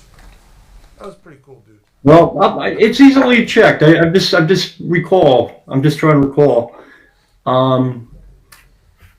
You mentioned grandstanding at the beginning of the meeting. I just found it hilarious that you were actually grandstanding yourself. I don't know if you were aware of that. The ones who do it are the ones you got to worry about, the ones who talk about it. You're right. All right? Okay. Just wanted to make you aware of it. Busted, I'm a ham. Thank you. Okay. And on a serious note, about 6 months ago, I know people have started bringing up the use of, or questioning the use of Roundup in our parks again. Was that ever addressed? I know we pretty much don't use it Public Works anymore. They want organic. I don't know who else. Are you talking about us, the municipality, right? Well, 4 years ago, we had a run-in on that with the Environmental Commission trying to get the town to switch off of it. I think back then you said you weren't using it. We actually got the Green Lawn MSDS, the Material Safety Data Sheet, which showed glycophosphate, which is the main ingredient in Roundup. So back then, you're right. we basically, go ahead. No, you're right. I think they went to a phase where they didn't use it 1 year. Then a year or so after, there was a bad weed problem, and I believe at that time Public Works made a decision to go with it. And I don't know that was a great decision. It did kill the weeds. But I don't No. That was in 2010. We passed the pesticide-free ordinance. That resolution ended, like you say, in 1 year. You went back and started using it again. But I'm concerned that there have been children in the town that have come down with non-Hopkins cancer, which is attributed to Roundup. There's lawsuits on TV. Everyone can see that. I'm just curious if you guys have actually ended the use of Roundup. We're not Or using, even if you're looking. okay. We're not using Roundup. They're using something. I'll find out. But we're not using Roundup, right? I'll Well, find out. I've heard that said before from the town. If you guys would basically look at your invoices from your lawn services, you'll be able to determine that. A good point of a good indicator is when they do spray, they'll put the sign out, no children, no dogs allowed, pesticide use. That's a great indicator of Roundup. That was saw this summer in the playing fields. Yes. Okay. Thank you for that info. Appreciate it. Please follow up. Will do. All right. Well, thank you all for joining. Anybody else before we close our meeting? I think Sylvia's still on. Oh, She left. She had to go shopping. All right. Thank you all for joining. So I make a motion to adjourn. Motion to adjourn. Second. I'll second. Deputy Mayor Napolitani? Yes. Councilmembers Achara? Yes. Donlin? Yes. Fisher? Yes. And Mayor Siciliano? Yes. Meeting adjourned. Thank you all for joining us.